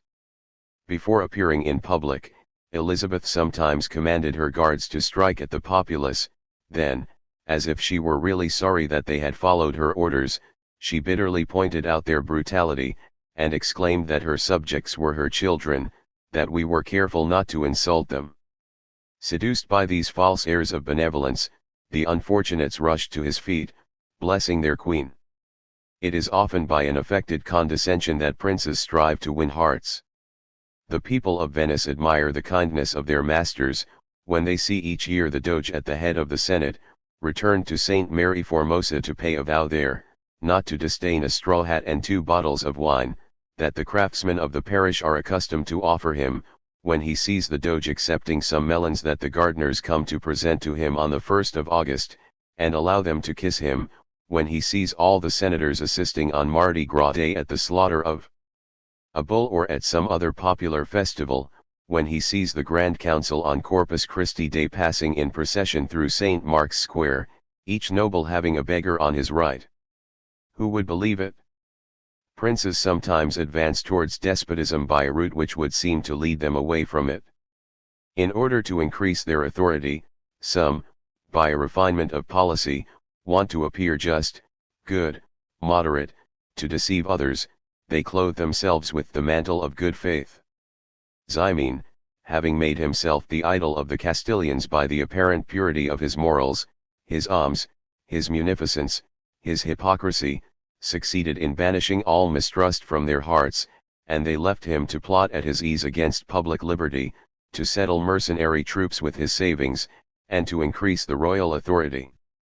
The people of terra firma, enchanted by the popular manners of the podestas, praise the gentleness of the government of the Signory. Seeing the state inquisitors listen favorably to his complaints, and hold the high days for the search for the nobles of the country he does not like, he imagines that its only purpose is the care of his defense. And he blesses the fairness of his masters. At other times those in command flatter the ambition of the people the better to hide their own, they speak to him only of his rights, they affect an extreme zeal for his interests and set themselves up as tyrants, pretending to defend him. This is how the princes of Europe used it with the people to crush the nobles, and to found an absolute government on the ruins of the feudal government. But, what do they not implement to captivate their subjects? Some attach themselves to making the people happy, then seizing with skill the moment when they come to boast of their happiness, they affect disgust for the empire, they pretend to be tired of the burden of the crown, to want to abdicate, then they are urged to continue to hold the reins of the state, a disastrous ruse, these cheats then having the blind confidence of the nation, and the means of abusing it. Chapter X. From the device of power. In a wise government, public functionaries must wear the attributes of their dignities, the honors paid to them are supposed to be given to the people, whose agents they are, the pomp in which they appear when they are in office is not for them, they are only pillars from which the national signs are suspended. But the vulgar soon lose sight of these useful truths, few men even know how to distinguish the person who wears them from these ensigns, an ignorance which the princes skillfully take advantage of to put themselves in the place of the nation, never showing themselves except in the brilliance of royal majesty, and claim nevertheless that, invested or stripped of the ornaments of royalty, they are none the less sacred objects of veneration, even when fate has precipitated them from the throne. Be that as it may, in the eyes of the people, the pomp of princes is part of their power, also the majority have studied to impose some by a threatening apparatus. When they show themselves in public, it is always with the attributes of supreme authority. Sometimes they bring before them the sword of justice, the scepter, and the fasces. Often they are accompanied in pomp by the great officers of the crown, by the numerous retinue of their courtiers, and almost always by the formidable band of their satellites*. They also take care to maintain the splendor of their houses, fearing that by ceasing to act as masters, the great who approach them will continue to act as subjects. They always impose by an imperious tone, and in order to better teach the people to respect them, they introduce an imposing ceremonial into their court, some even go so far as to order that they be served and spoken to only on their knees. In the countries of the East, the princes employ still more art to make themselves revered and blindly obeyed. Shut up in their palaces in the midst of their slaves, they rarely make themselves seen in public, but always in the most imposing pomp, always accompanied by a numerous richly dressed guard, always surrounded by their ministers covered with gold and pearls, who lower their eyes and await the orders of their master in profound silence. This care that princes have for themselves, they have for their officers, jealous to make appear in the magistrates, not the man of the law, but the man constituted in dignities.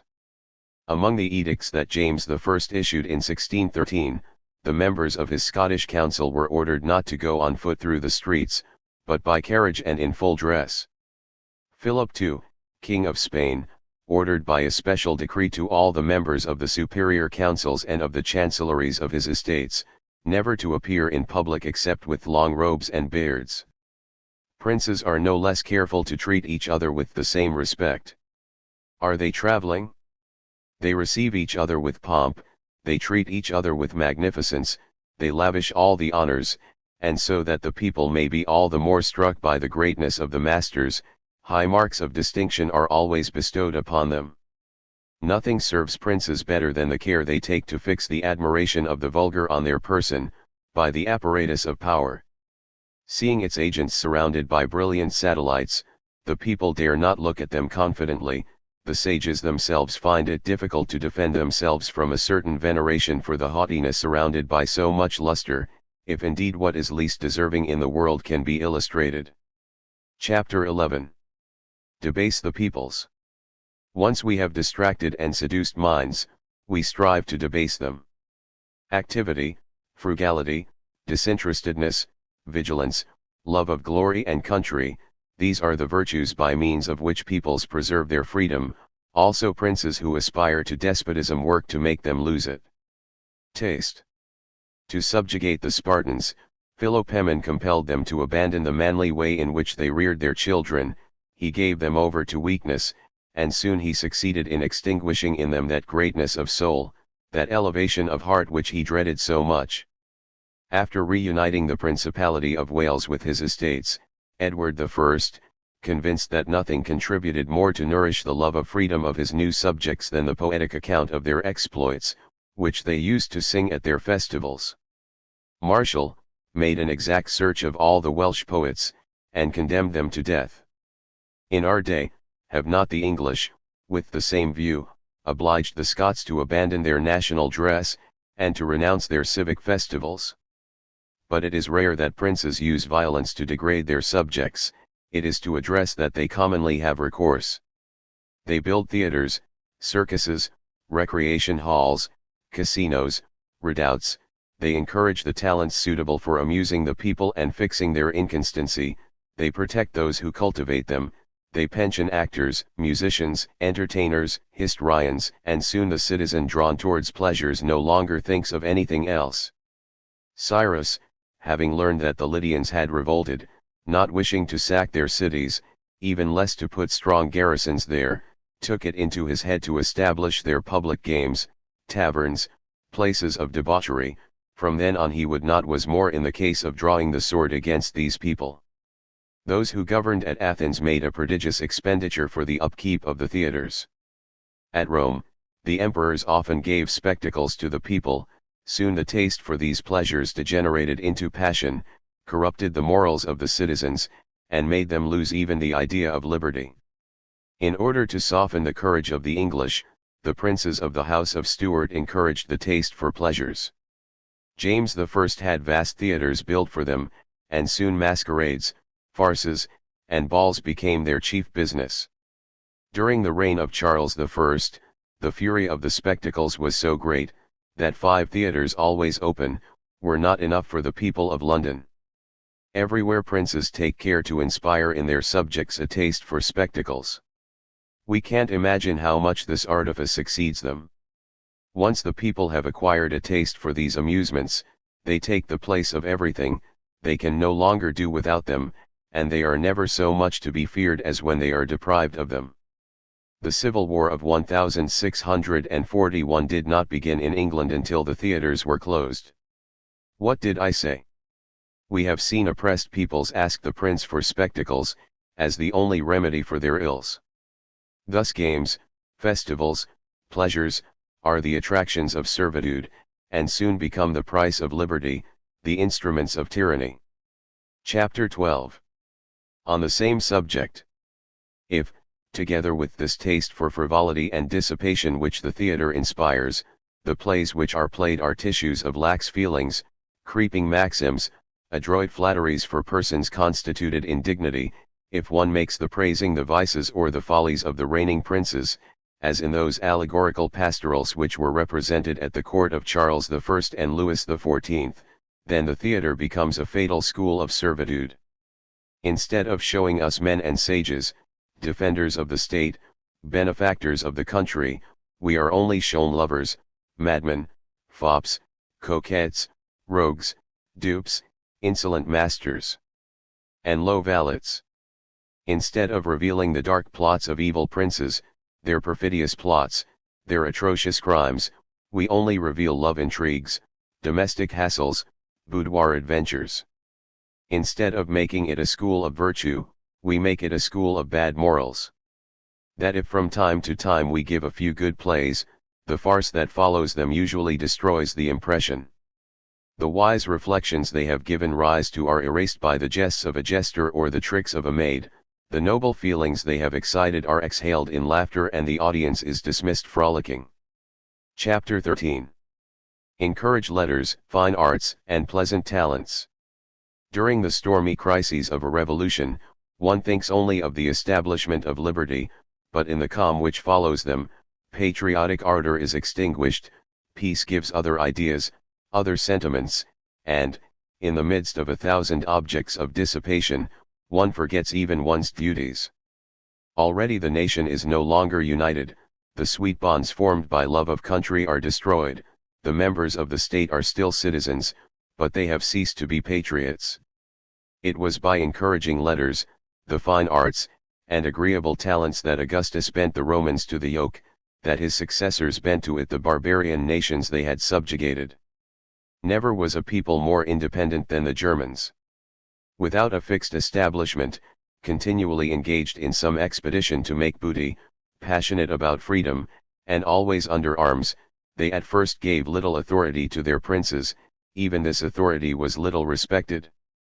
But when these princes had assured their conquests, to extend and strengthen their power, they worked to inspire in their subjects a taste for quiet occupations, they engaged them to cultivate the arts of peace by making them know the sweet fruits of industry.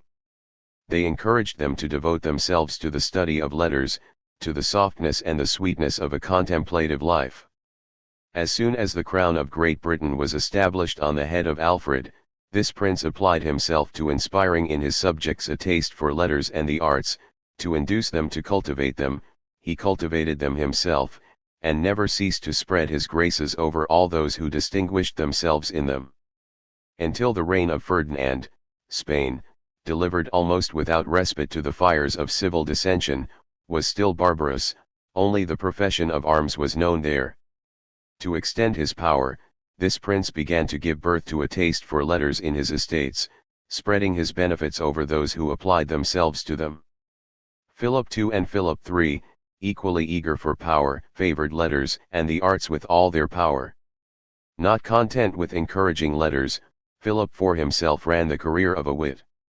And as soon as Philip V had succeeded in assuring himself the peaceful possession of the throne, his first care was to protect letters, to found academies, and to reward talents.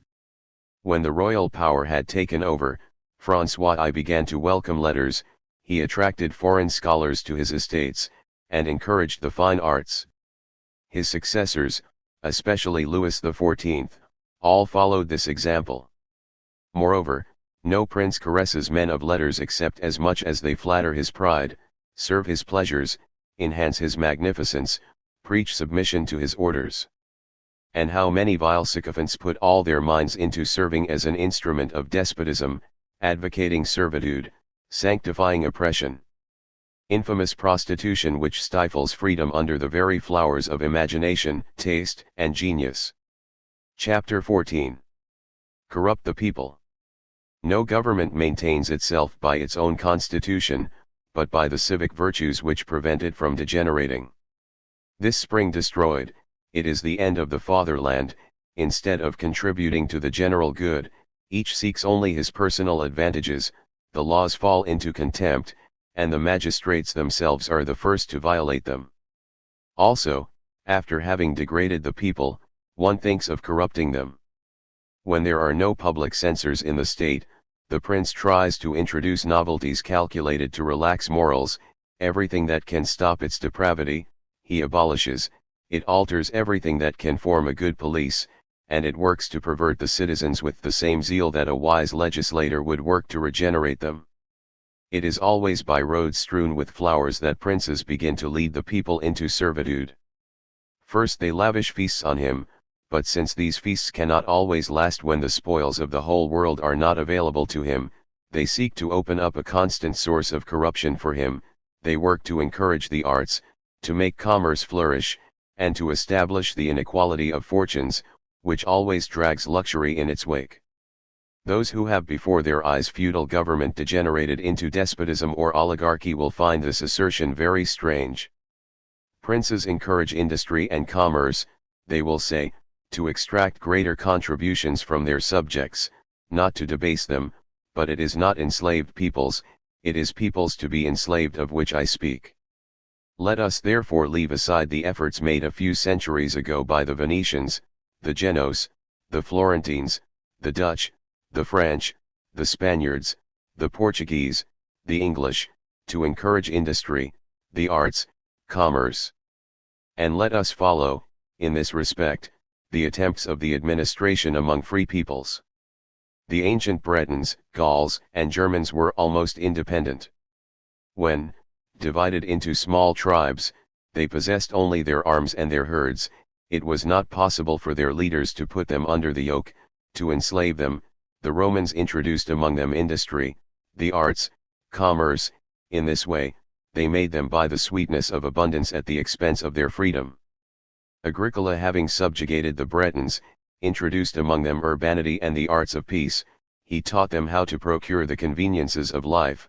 He endeavored to make their condition agreeable to them, and these people yielded so strongly to the domination of their masters, that once submitted, they ceased to give them uneasiness, and lost even the idea of their first independence. Impatient to establish his empire over the English, Alfred used the same device.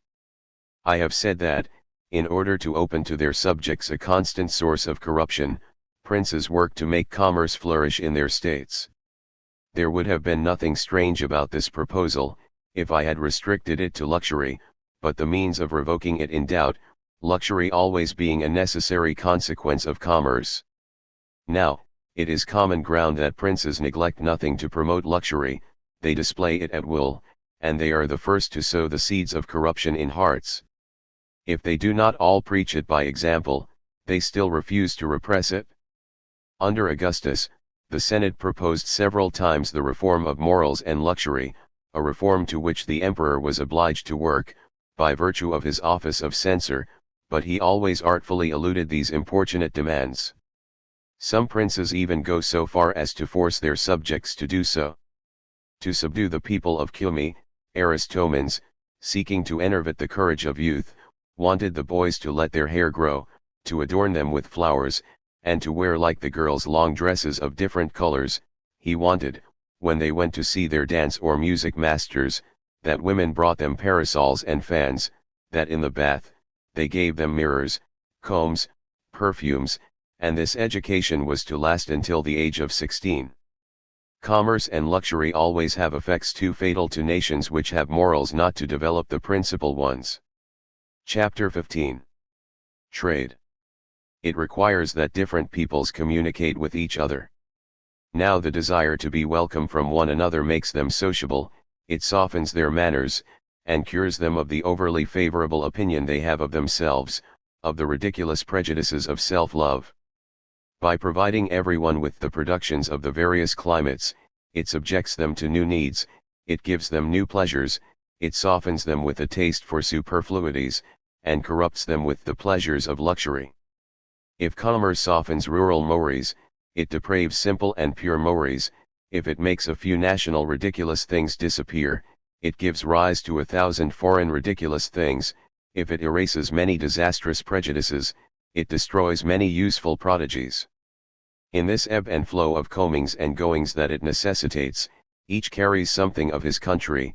Soon the manners, the customs, the police, the cult mingle and merge.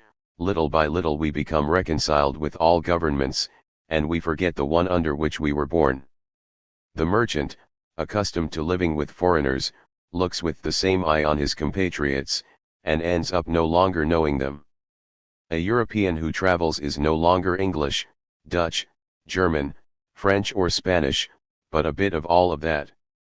Commerce not only confuses customs and manners, but the manners of all countries. Drunkenness, luxury, ostentation, gambling, debauchery come from fashion, and each people joins to its vices more than one foreign vice. A true merchant is a citizen of the world. Greedy for wealth, he travels the earth to amass it, he attaches himself to the countries which offer him the most resources, and his homeland is always the one where he does his best business. Constantly occupied with his earnings, he has his head furnished only with articles of commerce, lucrative speculations, calculations, means of amassing gold, and of stripping others of it. Stranger to all the rest, his heart closes to the noblest affections, and the love of liberty is extinguished there with that of the fatherland. Even among the most honest men, the mercantile spirit debases the soul, and destroys the love of independence. By dint of subjecting everything to calculation, The merchant succeeds by degrees in valuing each thing, for him everything is venal, and gold is no less the price of good offices, heroic actions, talents, virtues, than the wages of labor, of the productions of the earth, and of works of art. By constantly calculating his interests with rigor, he contracts a character of strict equity, or rather of avarice, the enemy of all generosity of feelings, of all nobility of proceedings, of all elevation of soul, sublime qualities which derive their source from the sacrifice that man makes of his personal interests for the happiness of his fellows, for the dignity of his being. The mercantile spirit causing wealth to be regarded as the sovereign good, the thirst for gold enters all hearts, and when the honest means of acquiring it are lacking, there is no baseness and turpitude with which one is not ready to cover oneself. These effects are obvious to the less far-sighted. Here are some which are sensitive only to trained eyes. Speculations of all kinds necessarily lead to the formation of privileged companies for certain branches of exclusive trade, companies always formed to the detriment of private trade, manufactures, arts and labor, by this alone that they destroy all competition. Thus the wealth which would have flowed through 1,000 different channels to fertilize the state, is concentrated in the hands of a few associations which devour the substance of the people and grow fat on its sweat. With the privileged companies are born monopolies of all kinds, the monopolization of works of art, of the productions of nature, and above all of basic necessities, monopolizations which make precarious the subsistence of the people, and put them at the mercy of the ministers, ordinary chiefs of all the hoarders. Financial administration is gradually modeled on the system of monopolies. The revenues of the state are farmed out to contractors, who then put themselves at the head of the privileged companies, and who divert the sources of public abundance to their own profit. Soon the nation becomes the prey of maltôtiers, financiers, publicans, dealers, insatiable vampires who live only on plunder, extortion, robbery, and who ruin the nation to take on its spoils. The companies of merchants, financiers, contractors, publicans, and hoarders always give rise to a host of brokers, stockbrokers and speculators, knights of industry solely occupied in spreading false rumors to raise or lower the funds, entwine their dupes in golden nets, and rob the capitalists by ruining the public credit. Soon the sight of the immense fortunes of so many adventurers inspires a taste for speculation, the fury of speculation seizes all ranks, and the nation is no longer composed of anything but greedy schemers, bankers, tontines, or discount funds, planners, swindlers and scoundrels, always busy seeking ways to rob the fools, and to build their private fortune on the ruins of the public fortune. Of so many schemers who attach themselves to the will of fortune, most are hasty, the thirst for gold makes them venture what they have, to acquire what they do not have, and poverty soon turns them into vile rascals, always ready to sell themselves and serve the cause of a master. When wealth is accumulated in the hands of speculators, the immense crowd of merchants has nothing left but their industry to subsist or satisfy their greed, and as luxury has given them a host of new needs, and as the multiplicity of those who run after fortune deprives them of the means of satisfying them, almost all are reduced to expedients or fraud, henceforth more good faith in trade, to enrich themselves or escape poverty, each one studies to deceive the others, the luxury merchants rob the disturbed citizens, the prodigal sons, the spendthrifts, all the goods are sophisticated, even edible, usury sets in, cupidity no longer has any breaks, and cheatings no longer have bounds. To the gentle and beneficent virtues which characterize simple, poor, and hospitable nations, succeed all the vices of frightful selfishness, coldness, harshness, cruelty, barbarism.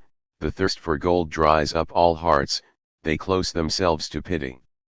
The voice of friendship is misunderstood, blood ties are broken, one sighs only after fortune, and one sells even humanity. With regard to the political relations of the horde of speculators, it is a fact that in every country the companies of traders, financiers, traders, publicans, hoarders, stockbrokers, schemers, exaggerators, vampires, and public bloodsuckers, all linked with the government, become its most zealous henchmen. Among the trading nations, the capitalists and rentiers almost all make common cause with the traders, the financiers and the jobbers. The great cities contain only two classes of citizens, one of whom vegetates in misery, and the other of which abounds in superfluities. The latter possesses all the means of oppression, that one lacks all the means of defense. Thus, in republics, the extreme inequality of fortune places the whole people under the yoke of a handful of individuals. This is what we saw in Venice, in Genoa, in Florence, when commerce caused the wealth of Asia to flow there. And this is what we see in the United Provinces, where the opulent citizens, sole masters of the republic, have the wealth of princes, while the multitude lacks bread. In monarchies, the rich and the poor are both only henchmen of the prince. It is from the class of the poor that he draws those legions of paid satellites which form the armies of land and sea, those swarms of alguazils, henchmen, barigels *, spies and snitches bribed to oppress the people and put them in chains.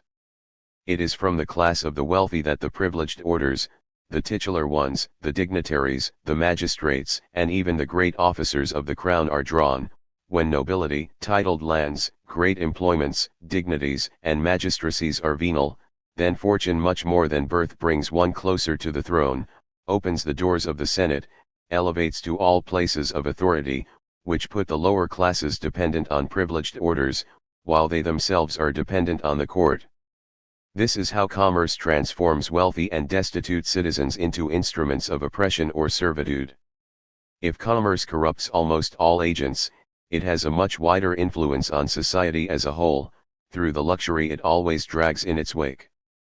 Chapter 16. Luxury. The first effect of luxury is to stifle the love of glory, for as soon as one can attract attention by superb carriages, sumptuous clothes, a crowd of servants, we no longer seek to distinguish ourselves by pure morals, noble feelings, great deeds, heroic virtues.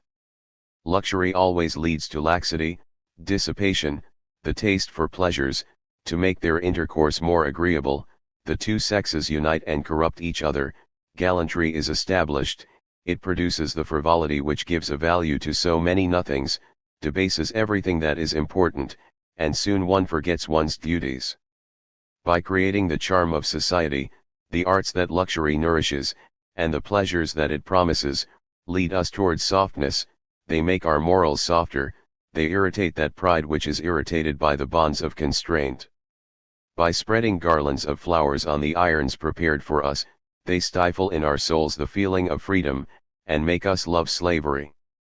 Thus, by softening and corrupting peoples, luxury submits them without resistance to the will of an imperious master, and forces them to pay with the sacrifice of their freedom for the rest and the pleasures which it allows them to enjoy. Luxury does not simply irritate minds, but nothing is more apt to divide them. When it enters the state, there is no more union between the members, each seeks to attract attention, to erase his neighbor, to rise above others. Turning our eyes away from the general good, we keep them fixed only on our particular interests, and love of country is annihilated in all hearts. As luxury spreads, it puts the superfluous on the level of the necessary.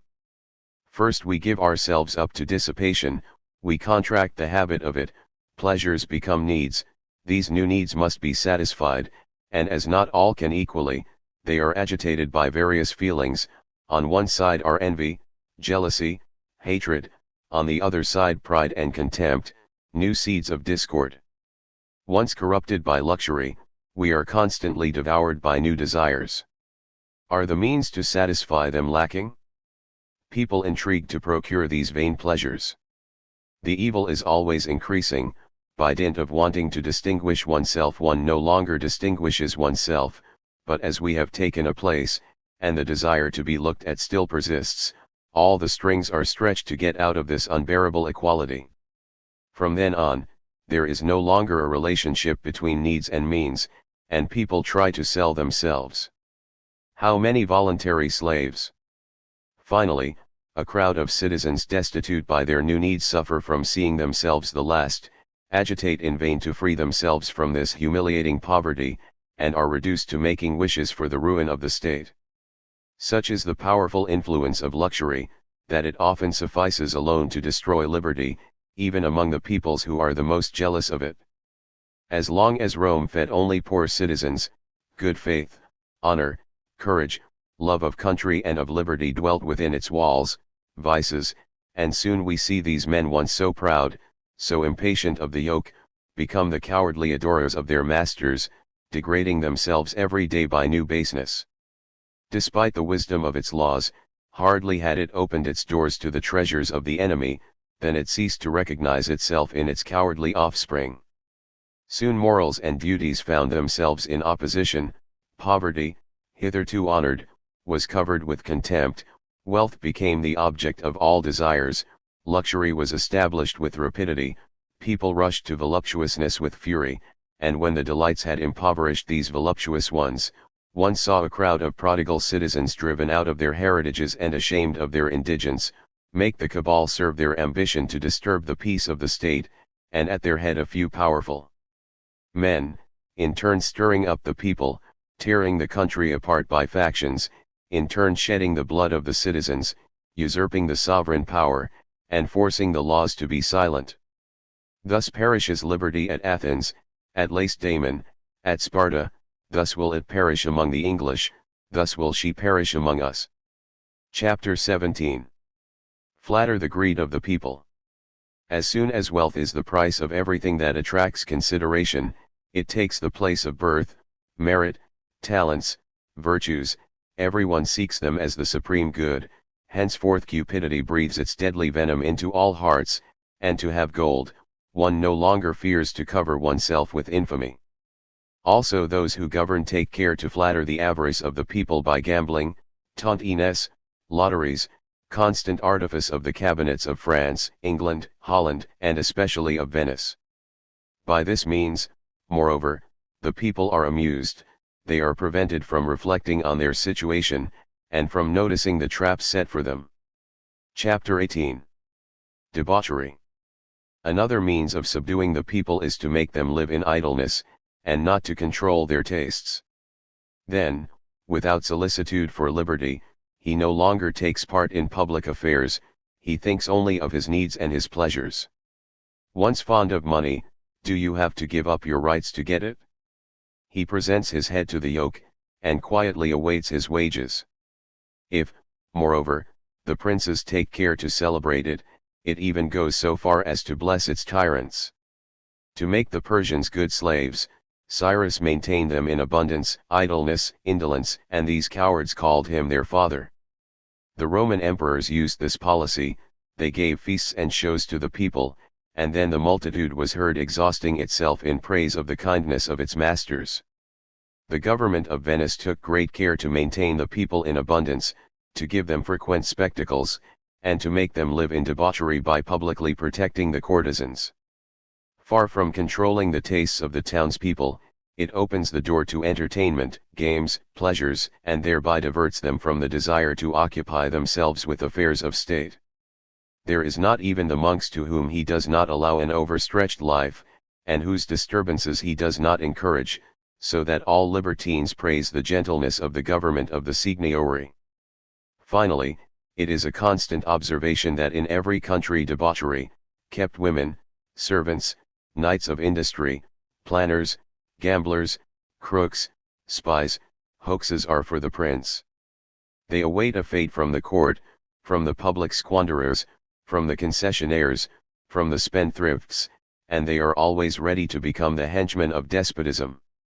Thus this licentious life, which the people call their liberty, is one of the principal sources of their servitude. Chapter 19. False idea of freedom. While games, parties, shows, amusements of all kinds fix the mind, we forget the country, little by little we lose sight of freedom, already we no longer have any idea of it, and we finally form false notions of it. For citizens always occupied with their work, their traffic, their ambition, their pleasures, it is soon no longer anything more than the means of acquiring without hindrance, of possessing in safety and of entertaining themselves without obstacles. Until now the cabinet has worked only to put the people to sleep, to plunge them into security, to debase and corrupt them, that is, to mold them to the yoke they will one day bear. But already he is busy forging chains for them. Chapter XX. Make creatures. In any government where the prince disposes of benefices, offices, dignities, he always makes friends with them. However, he grants them at first only on merit, but once he has succeeded in debasing and corrupting his subjects, he works to make them into creatures. Masters of the little ones, the big ones are in a way masters of the state, and it is with them that it begins to share authority. It seduces the latter by the attractiveness of a job, that by the sheen of a ribbon, and soon the heads come of themselves to present themselves to the yoke.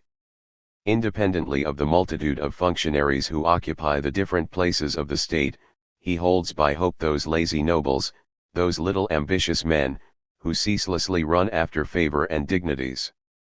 Those he cannot win by effects, he wins by promises, consideration, cajoling. Flattered by these marks of distinction, they do everything to preserve them.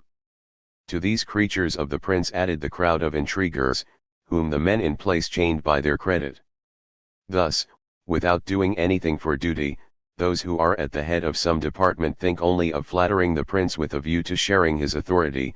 They load themselves with irons to make others wear them, all eagerly seek favor, and aim to rise. People, even of the lowest condition, strive to come out of it only to dominate in their turn. When the prince is rich in domains or has the management of public funds, he uses the wealth to increase the number of his creatures. The love of gold, which has entered all hearts with the taste for luxury, subjects all ranks to it, and the rich as well as the poor, preferring this metal to freedom, is always ready to put a price on his honor. How things have changed! The love of equality united the children of the fatherland, by confusing the particular interest with the general interest. Now the love of pomp, of gold, of dignities breaks these bonds, and isolates each individual. To see the discord, the avarice, and the venality of the citizens, one would believe liberty at bay, but of so many men disposed to sell themselves, the prince has only those whom he can buy, the others remain reluctantly loyal to the country. Chapter XXI. Turn off the love of fame. When the desire to shine inflames the citizens, and their soul thirsts only for glory, intrepid defenders of liberty, no peril surprises them, no obstacle discourages them, no consideration stops them, and they fear torture less than the shame of sacrificing their country to the wishes of a tyrant. Also princes do not neglect anything to change the object of public esteem, for the glory that the public alone dispenses, they substitute the dignities that they alone distribute, and instead of paying for the services rendered to the state, they only pay for the services rendered to their person. From then on their creatures alone are covered with marks of honor, and these new distinctions are soon granted without regard to merit. From this result two contrary effects: little souls seek them, great souls disdain them. Disparaged by the use made of them and the unworthiness of the people who are decorated with them, the honor of deserving them no longer has any attraction. Now, once degraded, there is nothing left in the state to excite to good deeds, for what wise man could be satisfied with being esteemed without being esteemed? Thus, for lack of food, the love of glory is extinguished in all hearts. Chapter XXII. Encourage bondage. When the prince is the source of employments, of honors, of dignities, favor is the object of all wishes. To be something, everyone strives to please him. On all sides the advantage of being free is sacrificed to a brilliant yoke, and love of country to shameful distinctions. We speak emphatically of its slight merit, we attribute to it all the virtues, we exalt the happiness of living under its laws. Those who approach him flaunt baseness, they hasten to crawl at his feet, despise all who disdain to imitate their example, and proud of their irons, seek the shameful honor of being their toy. They go further, lacking in virtues, they cannot suffer from them in others, and they put all their skill into ridiculing them. Ceaselessly they insult brilliant actions, they ceaselessly calumniate good people, they ceaselessly bring down upon the partisans of liberty the most humiliating epithets. At first we despise their vile speeches, but by dint of repeating them, and not blushing, they astonish their adversaries, then the boldness with which they confront ridicule is impressive, and as most men are incapable of valuing things only for what they are worth, their contempt ceases and their admiration begins. For his part, the prince raises to honors only as much as one shows baseness. Never sure of his favor as long as you are not ready to betray the country, he overwhelms you with his disgrace, if you remember for a moment the duty, so that there are only the base flatterers and the scoundrels who sell their honor to sell their protection, who can sustain themselves in such thorny places. From then on all the vices reigned at court, and marched there headlong. Not being able to live as one would like, we live according to the times, the men, the affairs, even the wisest have no more than a cold admiration for virtue, and the best patriots are no more than people indifferent to the public good. Finally, nothing excites more to good deeds, laziness, avarice, ambition, spite lead everyone to neglect their duties, everyone makes a shameful traffic in their advantages, and without thinking of fulfilling their duties with dignity, one thinks only of what can be done to make the most of it. From then on, the subjects devoted to the prince have no other care than that of distinguishing themselves by an infamous prostitution at all his will. Chapter XXIII. Dismiss men of merit and good men from employment.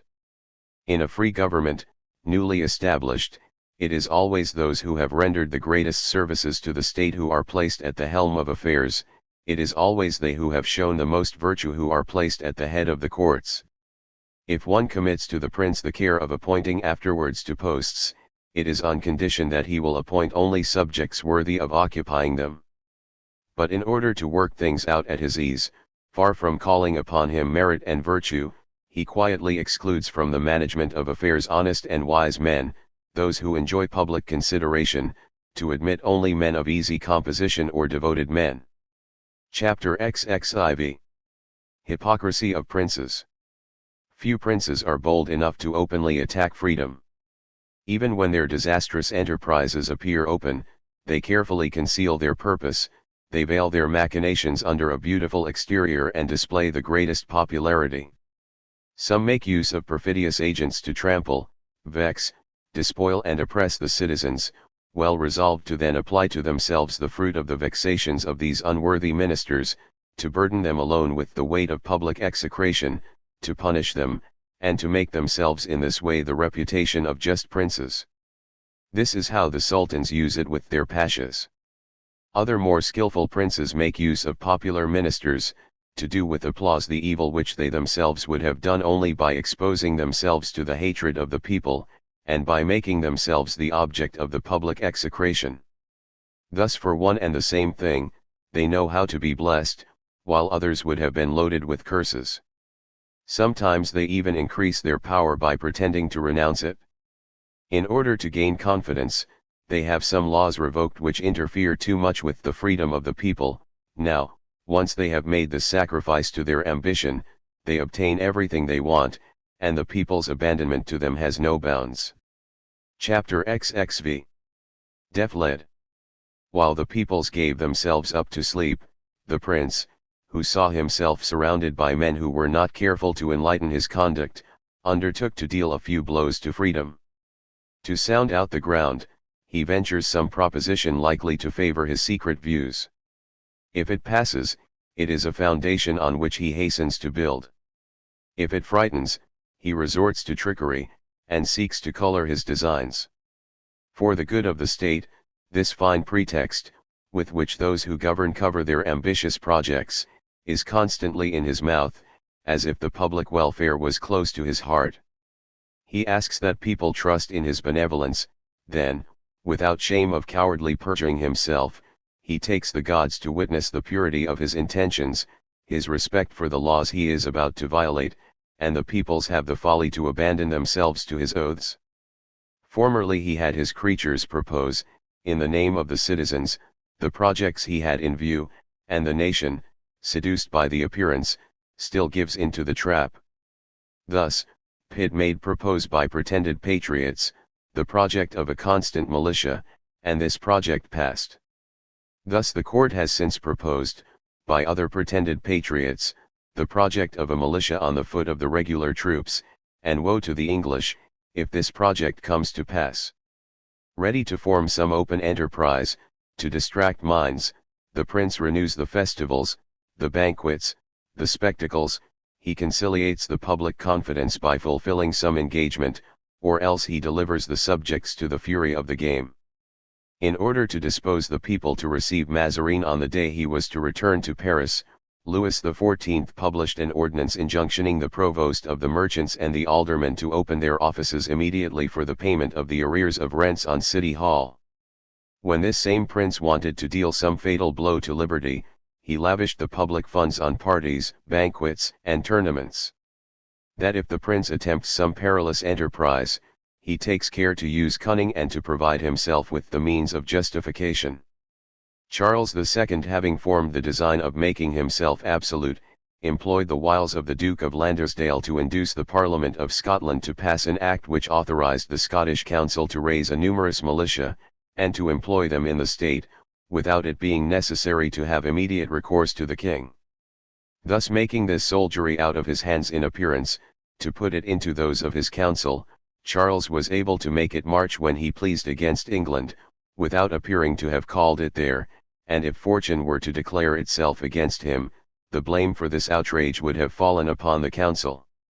Deft actions, that is the mainspring of the policy of the cabinets, a spring all the more sure, as its disastrous effects not being felt at the same moment, and public indignation never anticipating the event, the rogues at the helm of business have time to prevent the explosion of the people's fury. So far the blows struck at liberty have not alarmed the nation. As these changes were made by degrees, and as new mores were established without violence, far from having augured anything sinister, the people thought they felt their well-being increase.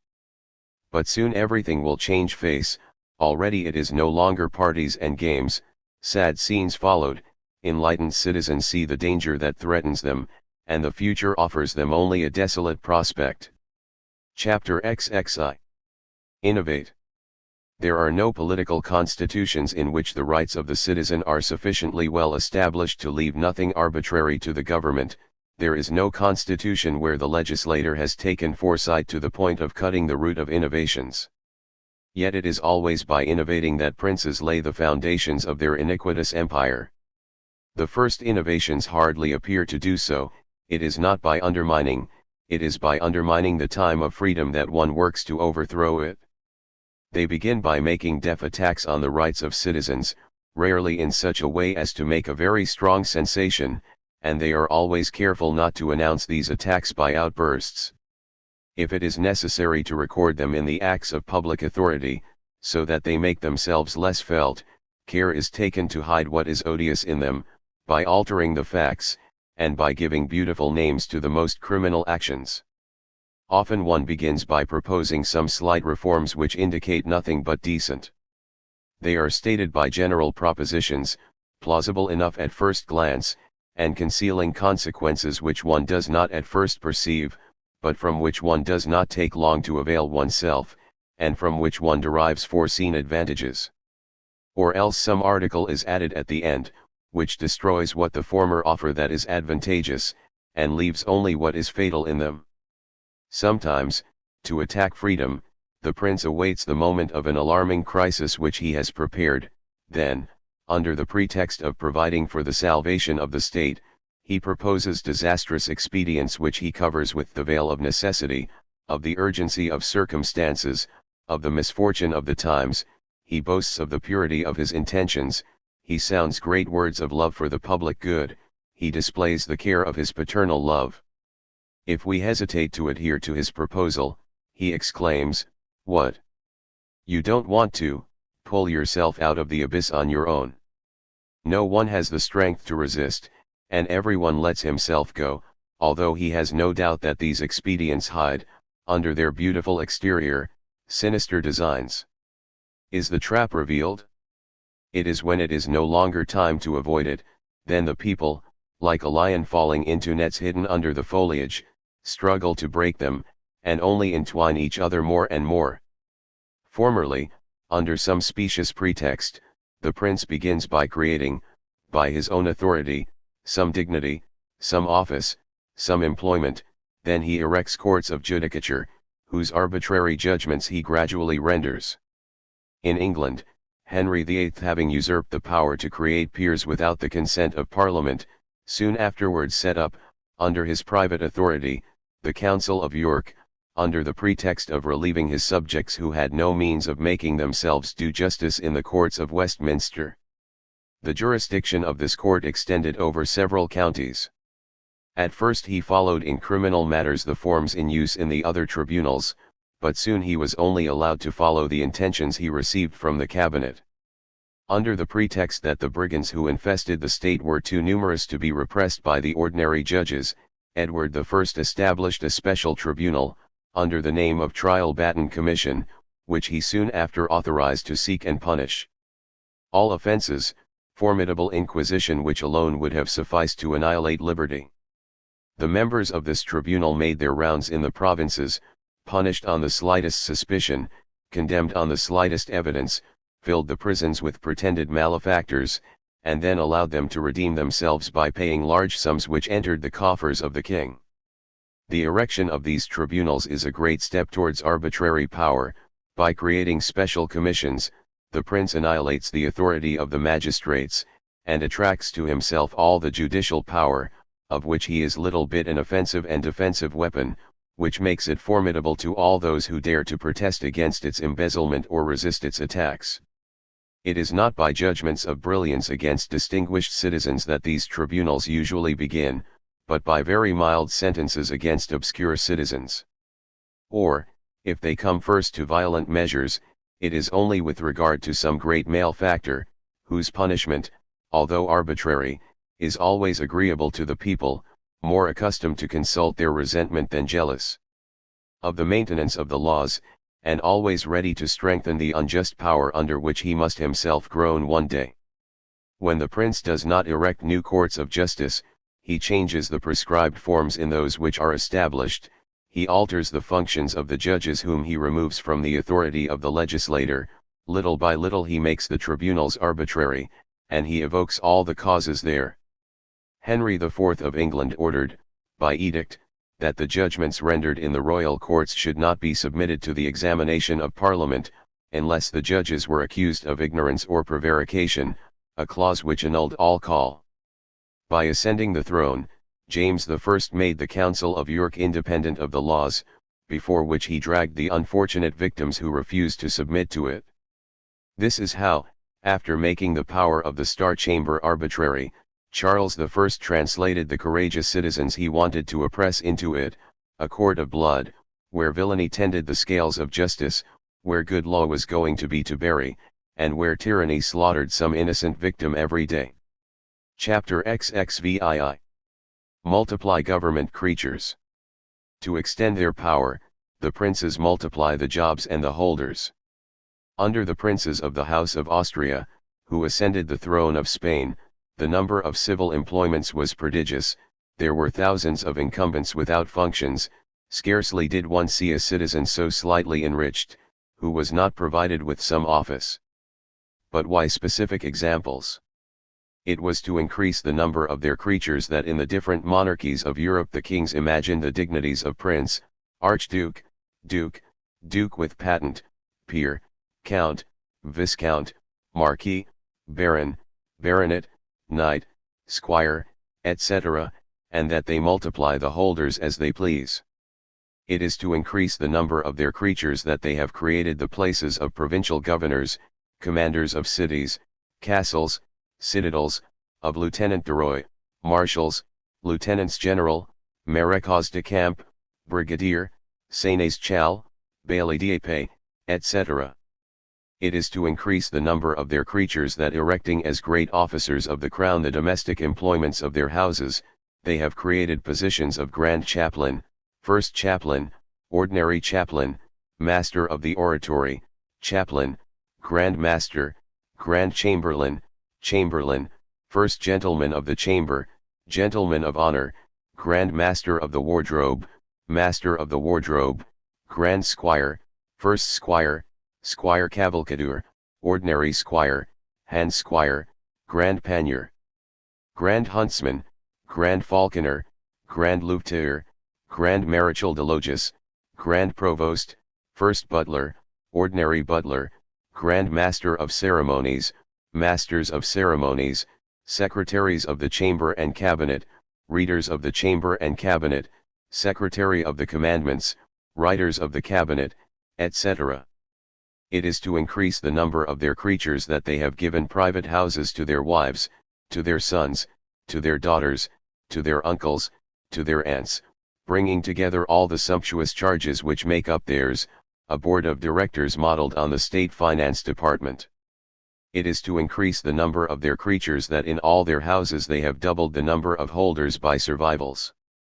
It is to increase the number of their creatures that they have instituted a multitude of orders of chivalry, with large and small crosses, each place of which enslaves the holder and a multitude of aspirants. It is to increase the number of their creatures that they have created in the courts of judicature places of mortar presidents, honorary presidents, advocates general, attorneys general, substitutes, etc. It is to increase the number of their creatures that they have doubled the places in the staffs of the land and sea armies, that each regiment has 2 colonels, each company 2 captains, each division an admiral, a vice-admiral, a rear-admiral, etc. It was to increase the number of their creatures that the kings of France set up as royal advisers, notaries, patent secretaries, salt measurers, police inspectors, even pig languishers. Finally, it was to increase the number of their creatures that these monarchs made all the descendants of these holders noble, worthy, or unworthy, and formed privileged classes of them. It is not yet time to seize the supreme power. If the prince attempted it boldly, he would open the eyes of the nation, and he could hardly retain an ill-established authority. He therefore waits until the citizens are accustomed to obey as free men before commanding them as slaves. He waits for their mood of independence to sink into servitude. However, it secretly undermines their freedom, and they are enslaved without it being possible to assign any period to their enslavement. Tarquin, who had been elected neither by the Senate nor by the people, who had taken the crown as an hereditary right, exterminated most of the senators. He no longer consulted those who remained, nor called them to his judgments. After having annihilated the Senate, he usurped the power of the people, he made laws without it, he even made some against it. Already he united all the powers in his person, but the people remembered for a moment that he was a legislator, and Tarquin was no more. Chapter XXVIII. Divide the nation. After having made forget the fatherland, one seeks to annihilate it in all the hearts. Men united by freedom and for freedom cannot be enslaved.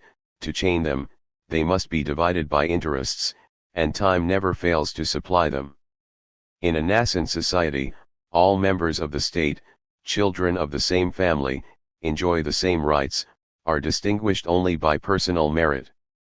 But the prince soon works to establish different orders of citizens, which he raises one above the other. When he finds these orders established in the state, he works to divide them into different classes, which he distinguishes by privileges.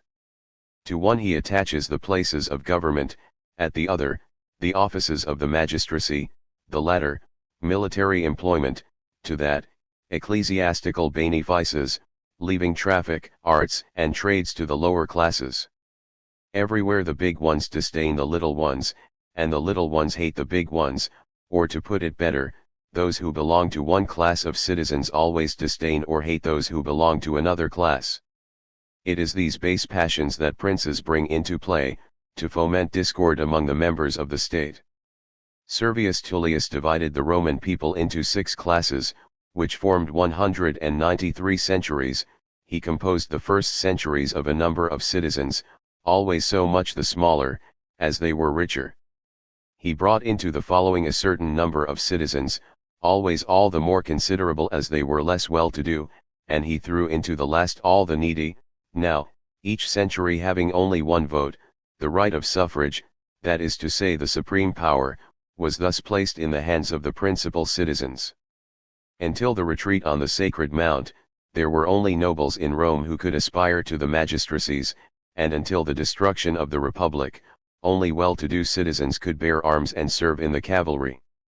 Thus the most numerous class of the people was counted for nothing, and the distressing distinctions which separated the other classes were an eternal focus of discord, of which the Senate and the emperors profited by turns to render themselves absolute.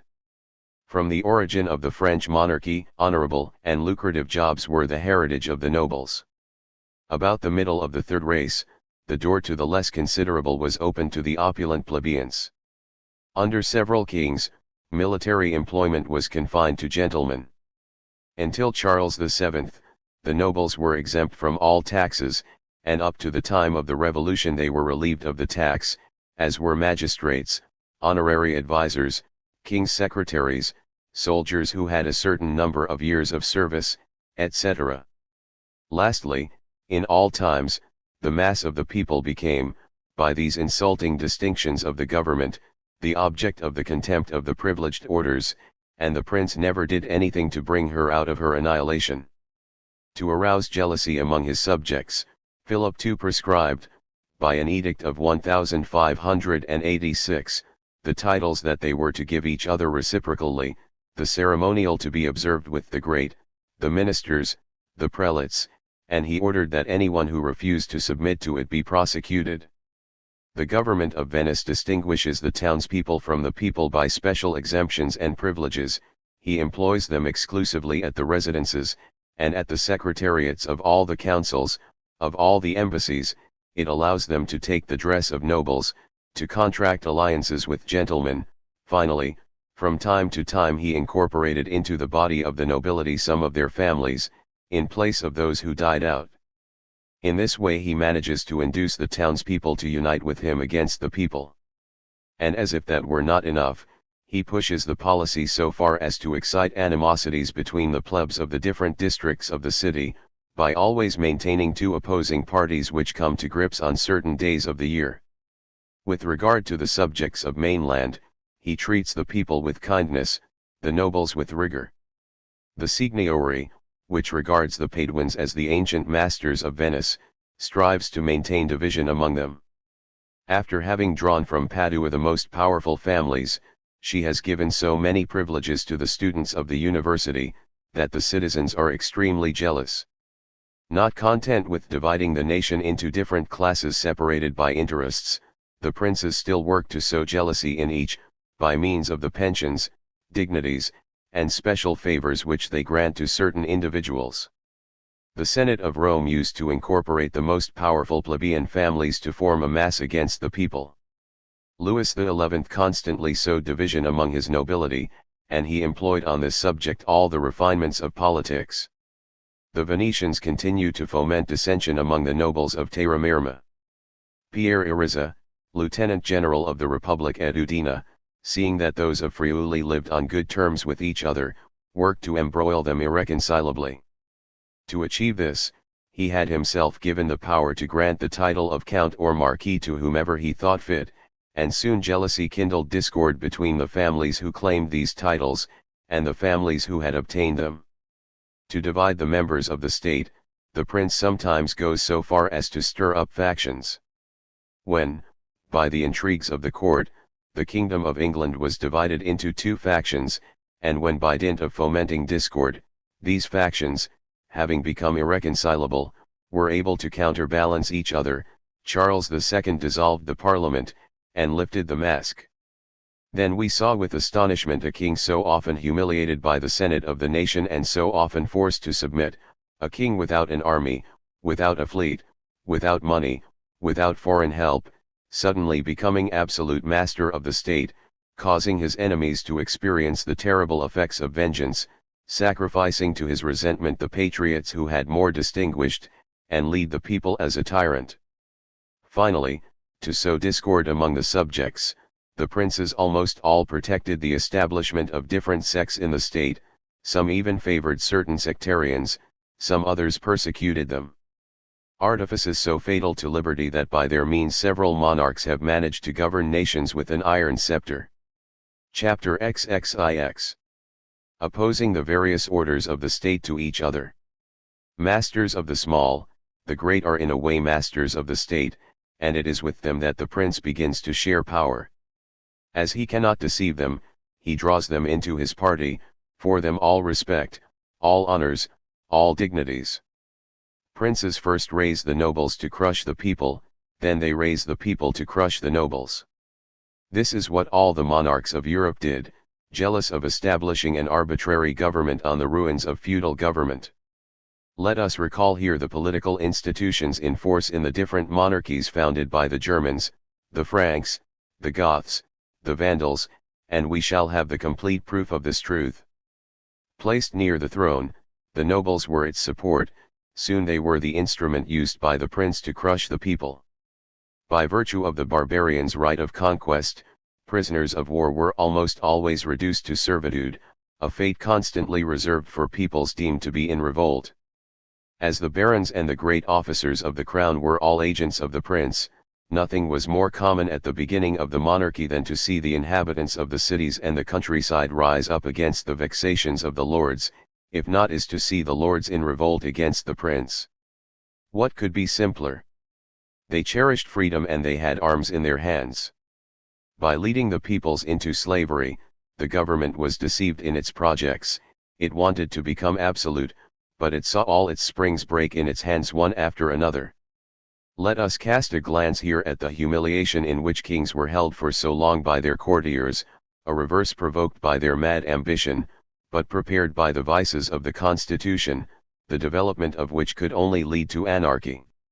In France, the administration of dukes, counts, and barons was modeled on that of the prince, but, although it was only a diminutive, the course of events increased much more the empire of the king's vassals, their tenants, than that of the king over his vassals.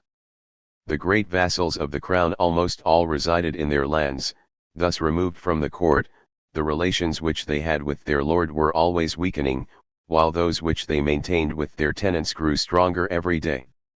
They trained them in the handling of arms, they exercised the duties of hospitality towards them, they admitted them to their table, they associated them with their exercises, their amusements, their pleasures. From there what intimacy? The tenants, having no other means of advancing their fortune than to devote themselves to their patron, made his favor the end of their desires, were perpetually in his wake, sought his support, submitted to his decisions all their different, consulted him in all their undertakings, and made him the arbiter of their destinies. At first the lands and charges of the crown were removable, dukes, counts, barons, etc. kept them only under the good pleasure of the prince, but as they gave authority, and as they enriched those who possessed them, they did everything to keep them. Under ignorant, weak, or cowardly kings, the titulars availed themselves of circumstances, and compelled the prince to surrender their lands and offices for life, then hereditary, then inalienable. While they were removable, as the power of the holders emanated from the prince, they remained attached to him, but as they became hereditary, they gradually ceased to regard themselves as subjects. Soon they succeeded in escaping all dependence, and the state was finally divided into as many small sovereignties as it contained fiefs. From then on, sovereign masters in the midst of their domains, the great vassals had almost all the authority. There were even some powerful enough, such as the dukes of Guyenne and Normandy, the counts of Flanders and Toulouse, to form businesses against the crown. Various subjects of jealousy having sown discord among the barons, they entrenched themselves in their castles, and continually harassed each other by small wars. The towns situated in the domains of the king and in the lands of the great vassals were subject to the arbitrary authority of the officers of the crown. And in all of them, the lack of industry, of arts, of commerce, left the inhabitants in the misery into which they were plunged by the extortion of public agents. Justice not being administered, and violence reigning everywhere, the citizens, no longer able to rely on the protection of the government, placed themselves under that of the neighboring barons, whose patronage they purchased, or else they engaged in his service as soldiers, which greatly increased their power. Wars abroad against their neighbors, during which the frontiers were more or less advanced or retreated, according to the skill of the kings. Internal wars about the continual division of the kingdom between the brothers of the prince, or about the dissensions and revolts of the barons. This is what the history of the first race presents. That of the second offers roughly the same picture. During all these wars most of the inhabitants of the towns and the country were massacred, and what remained of the free men were enslaved by virtue of a dreadful right of conquest, so that there remained in the state only masters and slaves. The barons exercised a tyrannical empire over their vassals and serfs, they raped their women, they confiscated their property, they vexed them in 1,000 ways, and they ended up making rights from these atrocious vexations. At the beginning of the third race, royal authority was reduced to almost nothing, any considerable land was erected into a barony. The dukes, counts, barons, and other great vassals of the crown had appropriated their offices, hardly did they pay homage to the prince. But by a fortuitous combination of circumstances, the monarchy regained the upper hand in its turn. Little by little the king succeeded in ruining the barons, and after having used the great to humble the people, they used the people to crush the great. The Crusades, undertaken to withdraw the Holy Land from the hands of the infidels, furnished them with the occasion, an occasion which had neither been foreseen nor expected from these holy follies. To figure in a manner worthy of them, most of the barons, having no other resource, alienated their fiefs. The princes took advantage of the occasion to unite these lands to the crown at little expense. Several great vassals having perished in the Crusades without leaving any heirs, their fiefs returned to the crown. The absence of several powerful barons, accustomed to controlling the prince, allowed the royal authority to extend. The return of tranquility to the state, during the war against the infidels, enabled the prince to do some business as well. The jurisdiction of the barons' court, which had been restricted to petty offences, and the referral of all others to the king's court, which had been ordered with the appeal of any difference in case of denial of justice, engaged the rears, vassals and the people to turn their eyes towards the prince, in whose hands they placed almost all the authority. Finally, the principal vassals having exhausted themselves to provide at the expense of the crusades, tournaments and plenary courts, the prince provided them with the means to have them, by granting to the inhabitants of the towns and villages which were under their domination, redeem themselves for certain sums. Those in the countryside also regained their freedom. From then on the dependence ceased, the duties which fell on men rose on property, and the power of the barons was extremely weakened. Louis VII was one of the first to provide the people with the means to free themselves. Louis Le Gros began to issue charters of liberty to the cities of his domains, he abolished all signs of servitude, he created corporations which he put under the authority of municipal magistrates responsible for dispensing justice, levying taxes, and to enlist the militia for state service. Shortly after, the towns and villages of the kingdom bought from the lords the privilege of choosing magistrates. This privilege was confirmed by the prince. Finally, the emancipated people demanded laws. Each lord gave some, each community gave some to itself. To equal themselves with the ecclesiastics and the nobles, the new freedmen also wanted to be judged by their peers, and they were granted judges of the same condition as the litigants. Hitherto hunting and the care of providing necessities had been the sole occupation of the people, but soon they began to cultivate the arts and commerce, manufactures were established, navigation was practiced, the inhabitants of the towns grew rich and became powerful. Already the people had recovered civil liberty. In the sequel, he labored to acquire political freedom.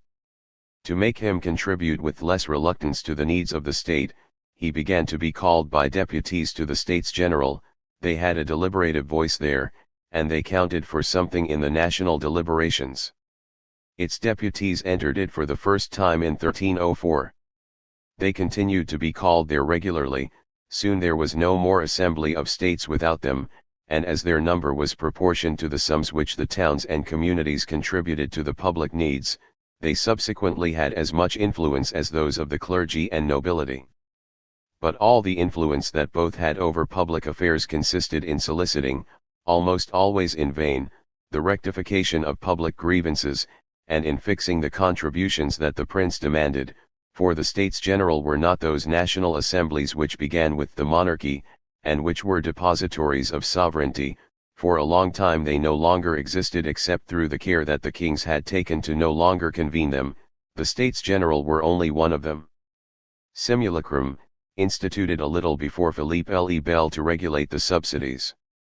At this time began the fall of the feudal government.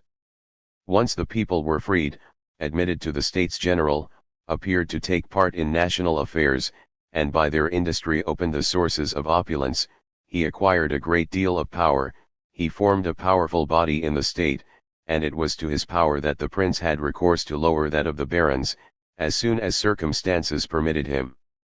After many efforts, Charles VII, having succeeded in driving out the English and the Burgundians, who had put the kingdom on the verge of ruin, this prince availed himself no less of his reputation than of the impression of terror that the enemy had left on people's minds. Now, under the pretext of providing for the defense of the state, he made himself its master. Ruined by a long war, the prelates and the nobles let him change whatever he wanted in the government. He abolished the plenary courts, which, bringing together the lords each year to consult on public affairs, made them more powerful and more enterprising in their lands. He defended the tournaments, which recalled the memory of the civil wars. He changed the whole system of jurisprudence, finance, and war. He assumed all authority, and deprived the nobility of their principal privileges. From then on, all the princes who ascended the throne more or less increased the power of the crown, by crushing both the nobility and the people. The enslavement of the nation and the humiliation of royal authority in England and Spain present much the same picture as in France. That of the reintegration of the people in part of their rights, and of the augmentation of the royal power, is due almost also to the same causes. The events alone which have brought them into play are dissimilar. In reviewing the history of those times of oppression and anarchy, one groans at the misfortunes to which the criminal ambition of leaders has always exposed nations. We deplore the blindness of peoples condemned to suffer for so long the yoke of tyranny, without finding the means to break it. We murmur against heaven, and we would be tempted to accuse its justice, if we were not a little consoled by seeing these frightful tyrants themselves share in the evils they cause to suffer. Under the reign of Henry I, the supreme power was in the hands of the barons, masters of all the offices of the crown, of all the great military posts, of all the places of government. They disposed of it as they pleased and in their favor. In 1209, they wrested from King John the Great Charter of Rights. Under Henry III, they appointed 24 commissioners who reorganized the government to their advantage. They ruled that each year the owners of the free fiefs would elect, by a plurality of votes, a grand sheriff, that the parliament would meet 3 times the year, that each county would send 4 knights thither, who would inquire into the public grievances in their vicinity, and pursue their redress. But far from looking after the public good, they thought only of their interests, and to ensure impunity for all their violence, they ruled that the judges of the crown would only make their rounds in the kingdom once every 7 years. Finally, regarding themselves as the arbiters of the state, they imposed an oath of fidelity on the people. After the disturbances caused by the faction of Leicester, Henry III, to debase the great barons, summoned the titular earls to Parliament, and as he regulated the number of deputies as he pleased, he found himself master of all the deliberations. Then, to further restrict the power of the barons, he set the people against them. To induce him to contribute more willingly to the needs of the state, and to facilitate the levying of taxes, he ordered that each county should send 2 knights, and each borough 2 deputies, each provided with full powers to adhere to the means he would propose. In this way, he conciliated the love of the nation, and assured himself of the majority of votes. These deputies assembled in a room separate from that of the barons and knights, who disdained to sit with people whom they believed to be below them. This is the origin of the House of Commons. Henry VII had no sooner attained the crown than he formed the project of lowering the nobility.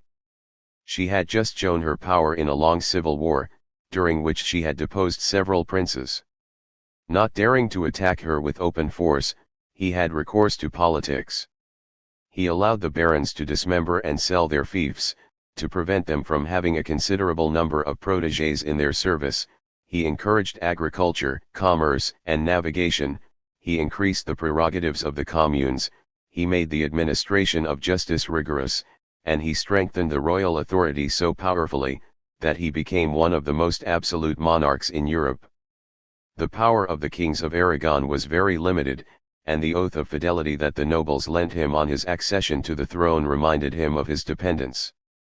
"We who together are more powerful than you," said the Justiza to him in the name of the Aragonese, "promise submission to your government, if you respect our rights, but no, if you violate them."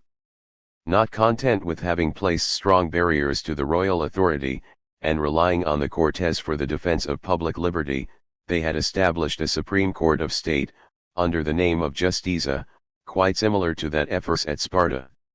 Interpreter of the laws and defender of the people, his functions were extremely extensive. All the magistrates, the king himself was obliged to consult him in doubtful cases, and to refer to his decisions. It was to him that royal and seigneurial judgments were appealed. He could intervene ex officio in all disputes, interpose his authority, and take action against delinquents. Censor born of kings, he had the right to revise all public acts emanating from them, to ascertain whether they were in conformity with the laws, and to have to be put into execution. He had the right to exclude from the administration of affairs any public functionary whom he judged suspect or inept, and he was accountable for his judgments only to the Cortes. After so many wise measures, taken against the abuse of the authority of kings, it is difficult to conceive how it crossed its barriers to become absolute. Here's how. Until Ferdinand's accession to the crown, several monarchs had unsuccessfully attempted to extend their power. As soon as Ferdinand saw himself master of the throne of all the Spains, by his marriage to Isabella of Castile, he thought of pursuing the projects of his predecessors. His talents, his skill, and his confidence led to the success of his ambitious plans. He began by withdrawing from the hands of the barons, by virtue of the sentences which he had obtained from the courts of justice, most of the titles which they held from his predecessors. He did not give the principal management of affairs to the nobles, who were in possession of the first employments of the state and the army. He often compromised without their cooperation on matters of the greatest importance. He raised to the highest offices new men who were devoted to him. He increased the etiquette of his court, to keep the nobles at bay. He united the mastery of Saint Iago, Calatrave, and Alcantara to the crown, first by having them conferred on him by the knights, then by having them attributed to him by the Popes Innocent VIII and Alexander VI, which considerably increased his income and his authority, for these orders had been prodigiously enriched by the gifts which fanaticism had given them during the Crusades, and the office of Grand Master was the highest point of elevation to which a great, by the privilege which it gave him to dispose of all the knighthoods. As long as the provinces of Spain were exposed to the incursions of the Moors, as there was no security except in strong places, all those who wished to escape the yoke retired there. And during the long wars that the kings made against them, as it was impossible to fight them for long with the forces that the barons were required to provide, it was necessary to set up stable troops, and especially light cavalry. It was up to the inhabitants of the towns to furnish the subsidies necessary for the maintenance of the troops levied, for the common safety. To induce them to grant them, great privileges were given to them, and commerce was made to flourish there. Having thus increased the royal power, he took further measures to increase it still further. The continual excursions of the Moors and the civil wars between the barons, had filled the state with disorder. Brigandage was so frequent that there was no commerce from one city to another, and the courts so weak that no justice could be expected of them. To remedy this anarchy, the towns of Aragon formed an association among themselves, under the name of Saint Fraternite. Those of Castile followed the example. Their object was to raise a body of troops each, to protect the travelers and pursue the brigands. They established tribunals which tried criminals, without regard to the conflict of jurisdiction. The nobles protested against this fine establishment, and refused all help to the crown until it had abolished it. Ferdinand protected the association with all his might, and used it to overthrow the jurisdiction of the barons.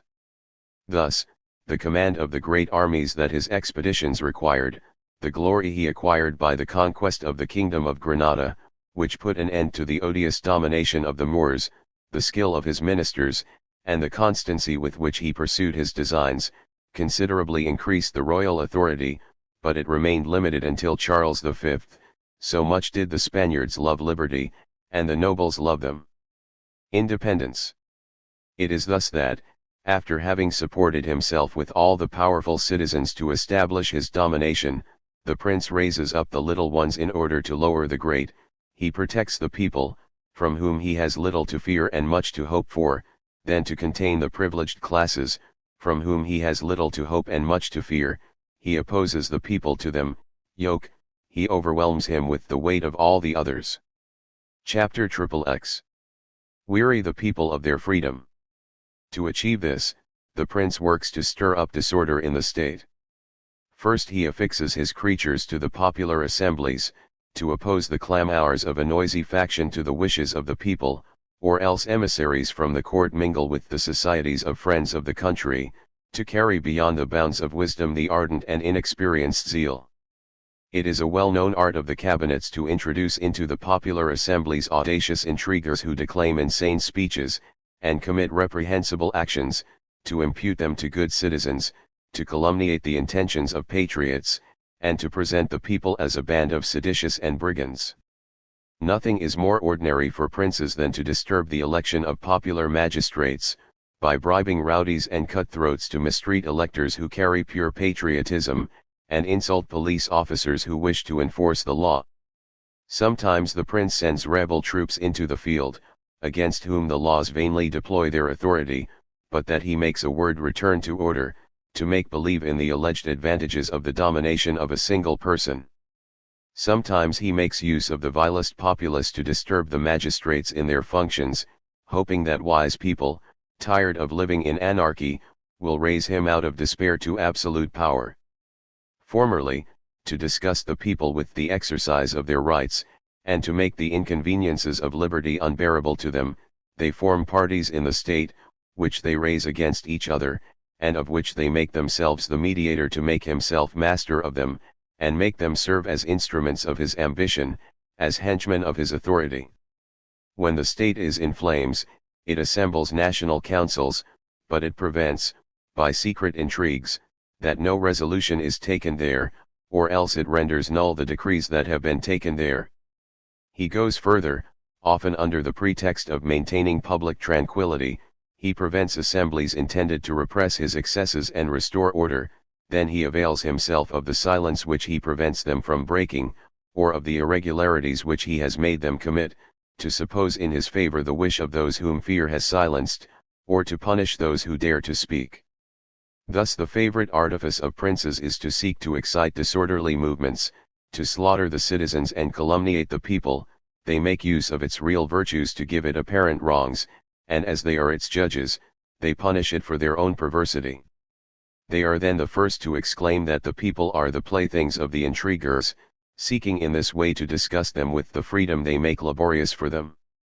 After long dissensions, often the citizen, tired of the disorders which agitate and desolate the state, throws himself back into the arms of a master, and seeks to rest in servitude. Then the prince, having all the power of the people, who has not been able to lead himself, finds himself the most absolute of despots. This is what we have seen happen in Denmark, after vain efforts, to call the government back to democracy. Chapter XXXI. Fill the top places of state with corrupt men. When the people dispose of jobs, those who seek them do a few mean things to obtain them, all the time they are granted only on merit. But when the prince disposes of them, they can only be obtained by unworthy means. Flattery, prostitution, infamy are necessary arts to achieve this. Princes alone cannot overthrow liberty, they need counselors, henchmen, instruments of tyranny. Now they entrust the execution of their projects only to adroit men, only to cheats without probity, morals, or honor.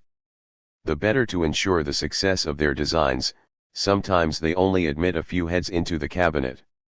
Eager to appease his rapacity, Henry VII called to the ministry Empson and Dudley, two clever villains, equally well versed in chicanery, and well qualified to invert the forms of justice, bring down the innocent, and plunder the defenseless people. Louis XI confided the first places of the state only to men of nothingness. He entrusted with the execution of his ambitious designs only men ready for the last crimes. Pressed to become absolute, Charles II entrusted the conduct of affairs to his Privy Council, where he admitted only a small number of enterprising men, lost in reputation, and glorying in their vices. Considering the crimes with which the ministers of ambitious princes cover themselves, what do we think of the princes themselves? Chapter XXXII.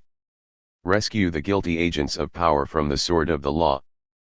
Favor is enough to make zealous ministers, but they dare not undertake anything unless they are sure of impunity.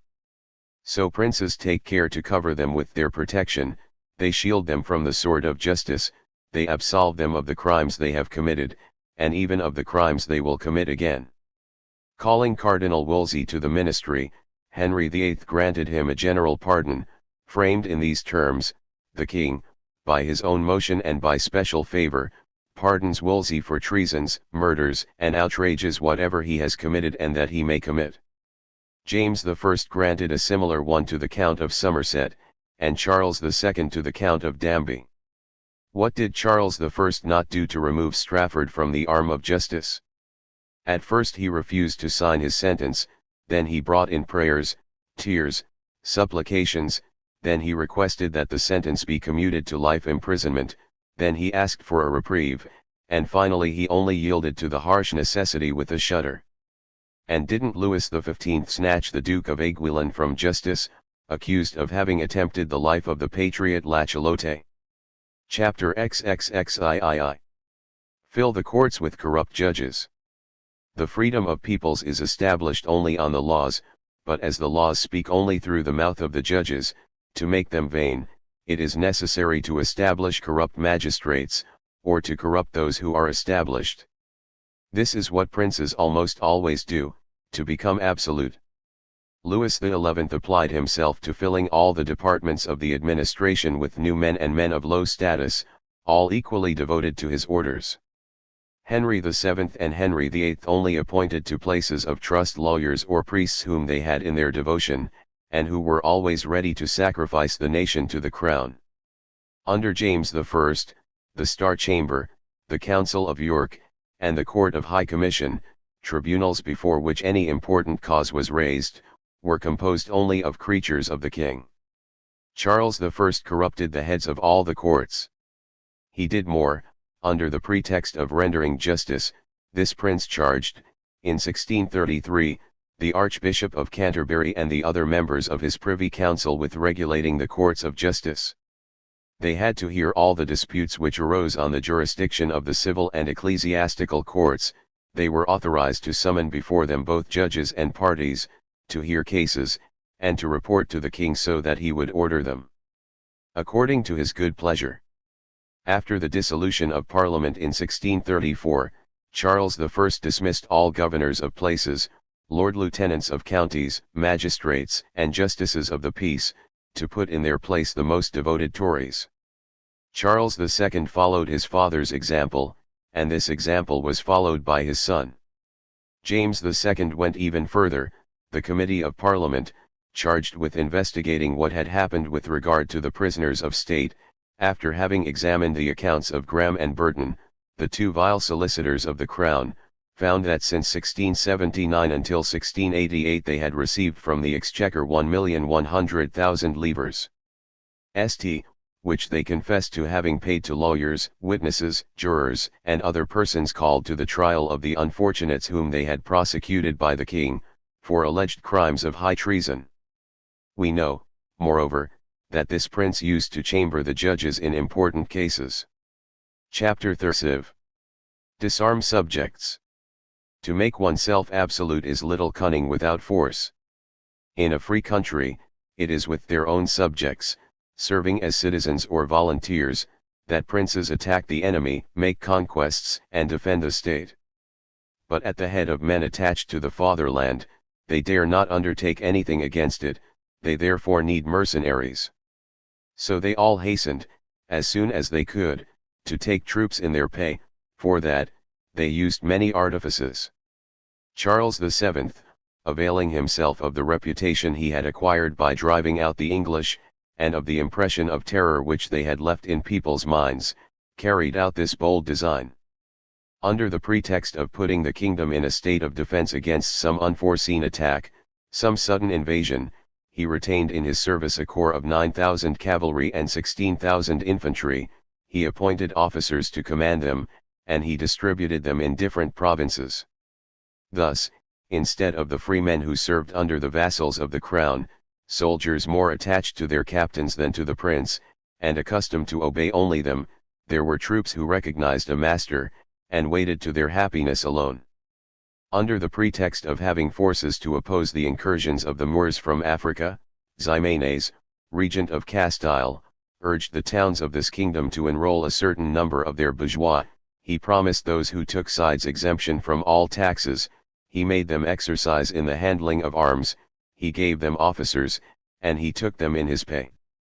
Under the pretext that the crown drew little help from the militia of the barons, that the armies of these auxiliaries were little disciplined, and sometimes even turned against the hand that wished to make use of them, Henry V replaced, by pecuniary contributions, the military service to which they were held, and he had a new militia in his pay.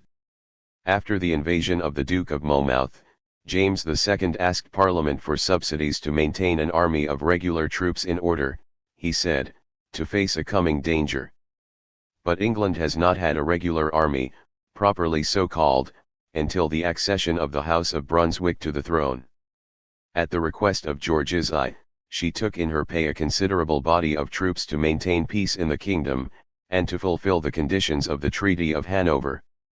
Everywhere the princes have pursued the same design, and they have contrived so well that, with the exception of the Swiss and the United States of America, there are no citizen soldiers anywhere today.